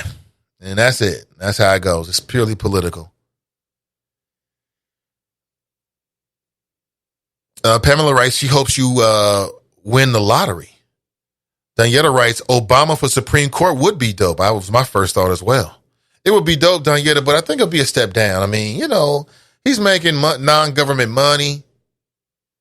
Winning Academy Award. His wife winning Academy Awards. They got Netflix deals. You know, he can talk politics when he want to. He don't have no boss. You know what I'm saying? That's very appealing. It's very, very appealing. Black Russia writes, nah, Pam, Democrats should have went to court if they wanted certain witnesses instead of rushing to impeachment. Dems just helped Trump get elected or reelected. Well, that remains to be seen. TNT writes, straight foolishness. Jace Chromelitz writes, turn the volume up, Nate. Okay. That was some time ago. Yes, thank you. Carla writes, volume up, please. Diana writes, this is what I'm saying. The impeachment shit is too academic. That was the dumbest shit to say, but watch people bite. Oh man, that's gonna be the new, talking points for the Republican media echo chamber. And Drop is a part of it. Yeah, he says the same thing they say. TNT writes, we are clearly led by a nation of fools that need a pink slip. Mason Marler writes, they don't care, Nate. Republicans know the people who follow them and Donald Trump are complete fools and will buy anything. What his attorney said was one of the dumbest fucking defenses I've ever heard. Shaking my head. I mean, absolutely incredible. He billed those hours. I bet he's getting paid handsomely, as they may say, for his services for Donald Trump. To get up there and just make an incredible legal argument to put your credibility on the line. But that's not going to hurt Alan Dershowitz. Alan Dershowitz is a fan favorite over at Fox News. And if he's a fan favorite over at Fox News, he's still relevant. So Alan Dershowitz is not going anywhere. You can say dumb shit, keep going. Mason Marler writes, priest Nate, and his followers and cheerleaders are even dumber. Diana writes, I disagree. Everything he did is an impeachable offense. We just don't have the votes in the Senate to get him removed. But let's be clear, Trump fucked up. Yeah. He did it. I mean, it was so obvious. I mean, at first I wasn't paying attention to it, and I told you. Then I started to drill down and really pay attention to what the arguments were. And I realized, okay, Trump basically was trying to use the power of the United States to benefit him personally. It matters not. You can't, how is it credible because Trump thinks it's in the best national interest? What? That's crazy. I mean, if you can make those kind of legal arguments, then you can get away with almost damn near anything as an elected official, as a president, because you think your moves are in the best public interest. Nah, man. So basically, they're attacking the way we even think about what's wrong. It's crazy. Oh, that's hilarious. TNT writes, there is still a choice that a chance that there will be a tie vote and the Chief Justice may make the final decision if that Chief Justice Roberts is going to vote for the Republican Party. 100%. Picking up here, she writes, many believe he will not intervene, but I believe he has more conscience than Senate Republicans who are compromised flunkies. I think he cares about the balance of power and how a quick acquittal will transform our government forever. You know what? I like to think that, TNT, but my heart tells me, and the only example I have is, what happened back in the day when it came to the whole hanging chads in Florida, when you had a majority of the Supreme Court justices. It was partisan. Across partisan lines, they voted, in favor of candidate Bush, which in turn gave him the election. You remember this? And it didn't harm them. They don't care. What's the point of having friends and political allies and powerful positions if when the comes to a vote, you don't vote for them? What's the point? That's the reason why the Republicans want to put, people that lean to the conservative party or who identify as Republicans on the Supreme Court. Because when a super serious decision needs to be made, they're looking for you to make it for the team. That's why you got all that love on the way to the road to the position. You're a smart guy and all, but we need you to come through for the team. You know what I'm saying? Yeah. We put you on the Supreme Court because we figure you was qualified, but it's time to make some decisions. That's how I look at it. Maybe I'm cynical, but that's how I look at it. Diana writes, Bernie Sanders for president, black strong. Black Russia writes, for sure, DB. Drop writes, why is sleepy Joe Biden talking about the Obama family? He needs to get his old ass in them streets and the barbershop and the Breakfast Club. Hashtag Black Folks Matter. He's funny. He said the barbershops and Breakfast Club. That's a popular radio show. Morning show. That's hilarious. I get your point. Black Russia writes, that's the only dim I would vote for. Drop writes, Donnie B, Nancy Pelosi knew this was going to happen. Hashtag trust but verify. Cam writes, these are the best, These are the something of men that now run this country that is soon to be destroyed. Let me look at current events and get a sense. I don't want to miss anything since we're on this late. I'm about to roll out, actually. Let me see. Chamber of Secrets, Senate sprints toward acquittal. So what is this, 2-week process in and out? Speaking of which, that is my time. All right, that is my time. Have an excellent day.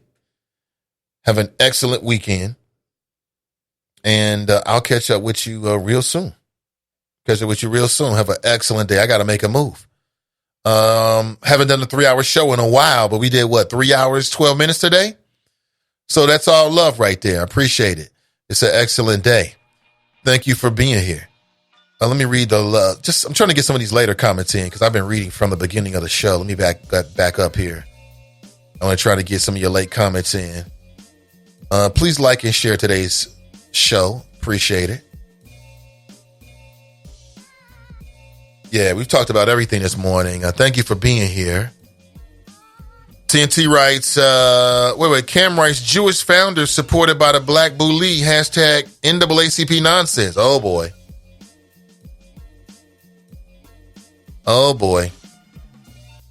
Samantha writes in the house just 10 minutes ago. Hey, good morning to you, Chopper. She writes, good morning, Choppers. I'll say it again. There are many people that consider themselves Choppers that are just for whatever reason, they're just not chat room people. They don't want y'all confronting them and putting them on the spot and checking their blackness early in the morning. Can we do that after 12, please? He didn't give you what you wanted, Drop. You sound triggered. Fame writes, Nathan, go watch Foxcatcher about John DuPont. Never wrestled, but he wanted to get pretzeled up by men. Is that right? Have an excellent day, Choppers. Viva la Choppers. My name is Nathan Ivey, and we'll catch up real soon. And keep your eyes on our Facebook page, Send Digital Media, for updates about the new studio space and our next, when you can check out our podcast. Have an excellent day, and I'll catch up real soon. I'm out.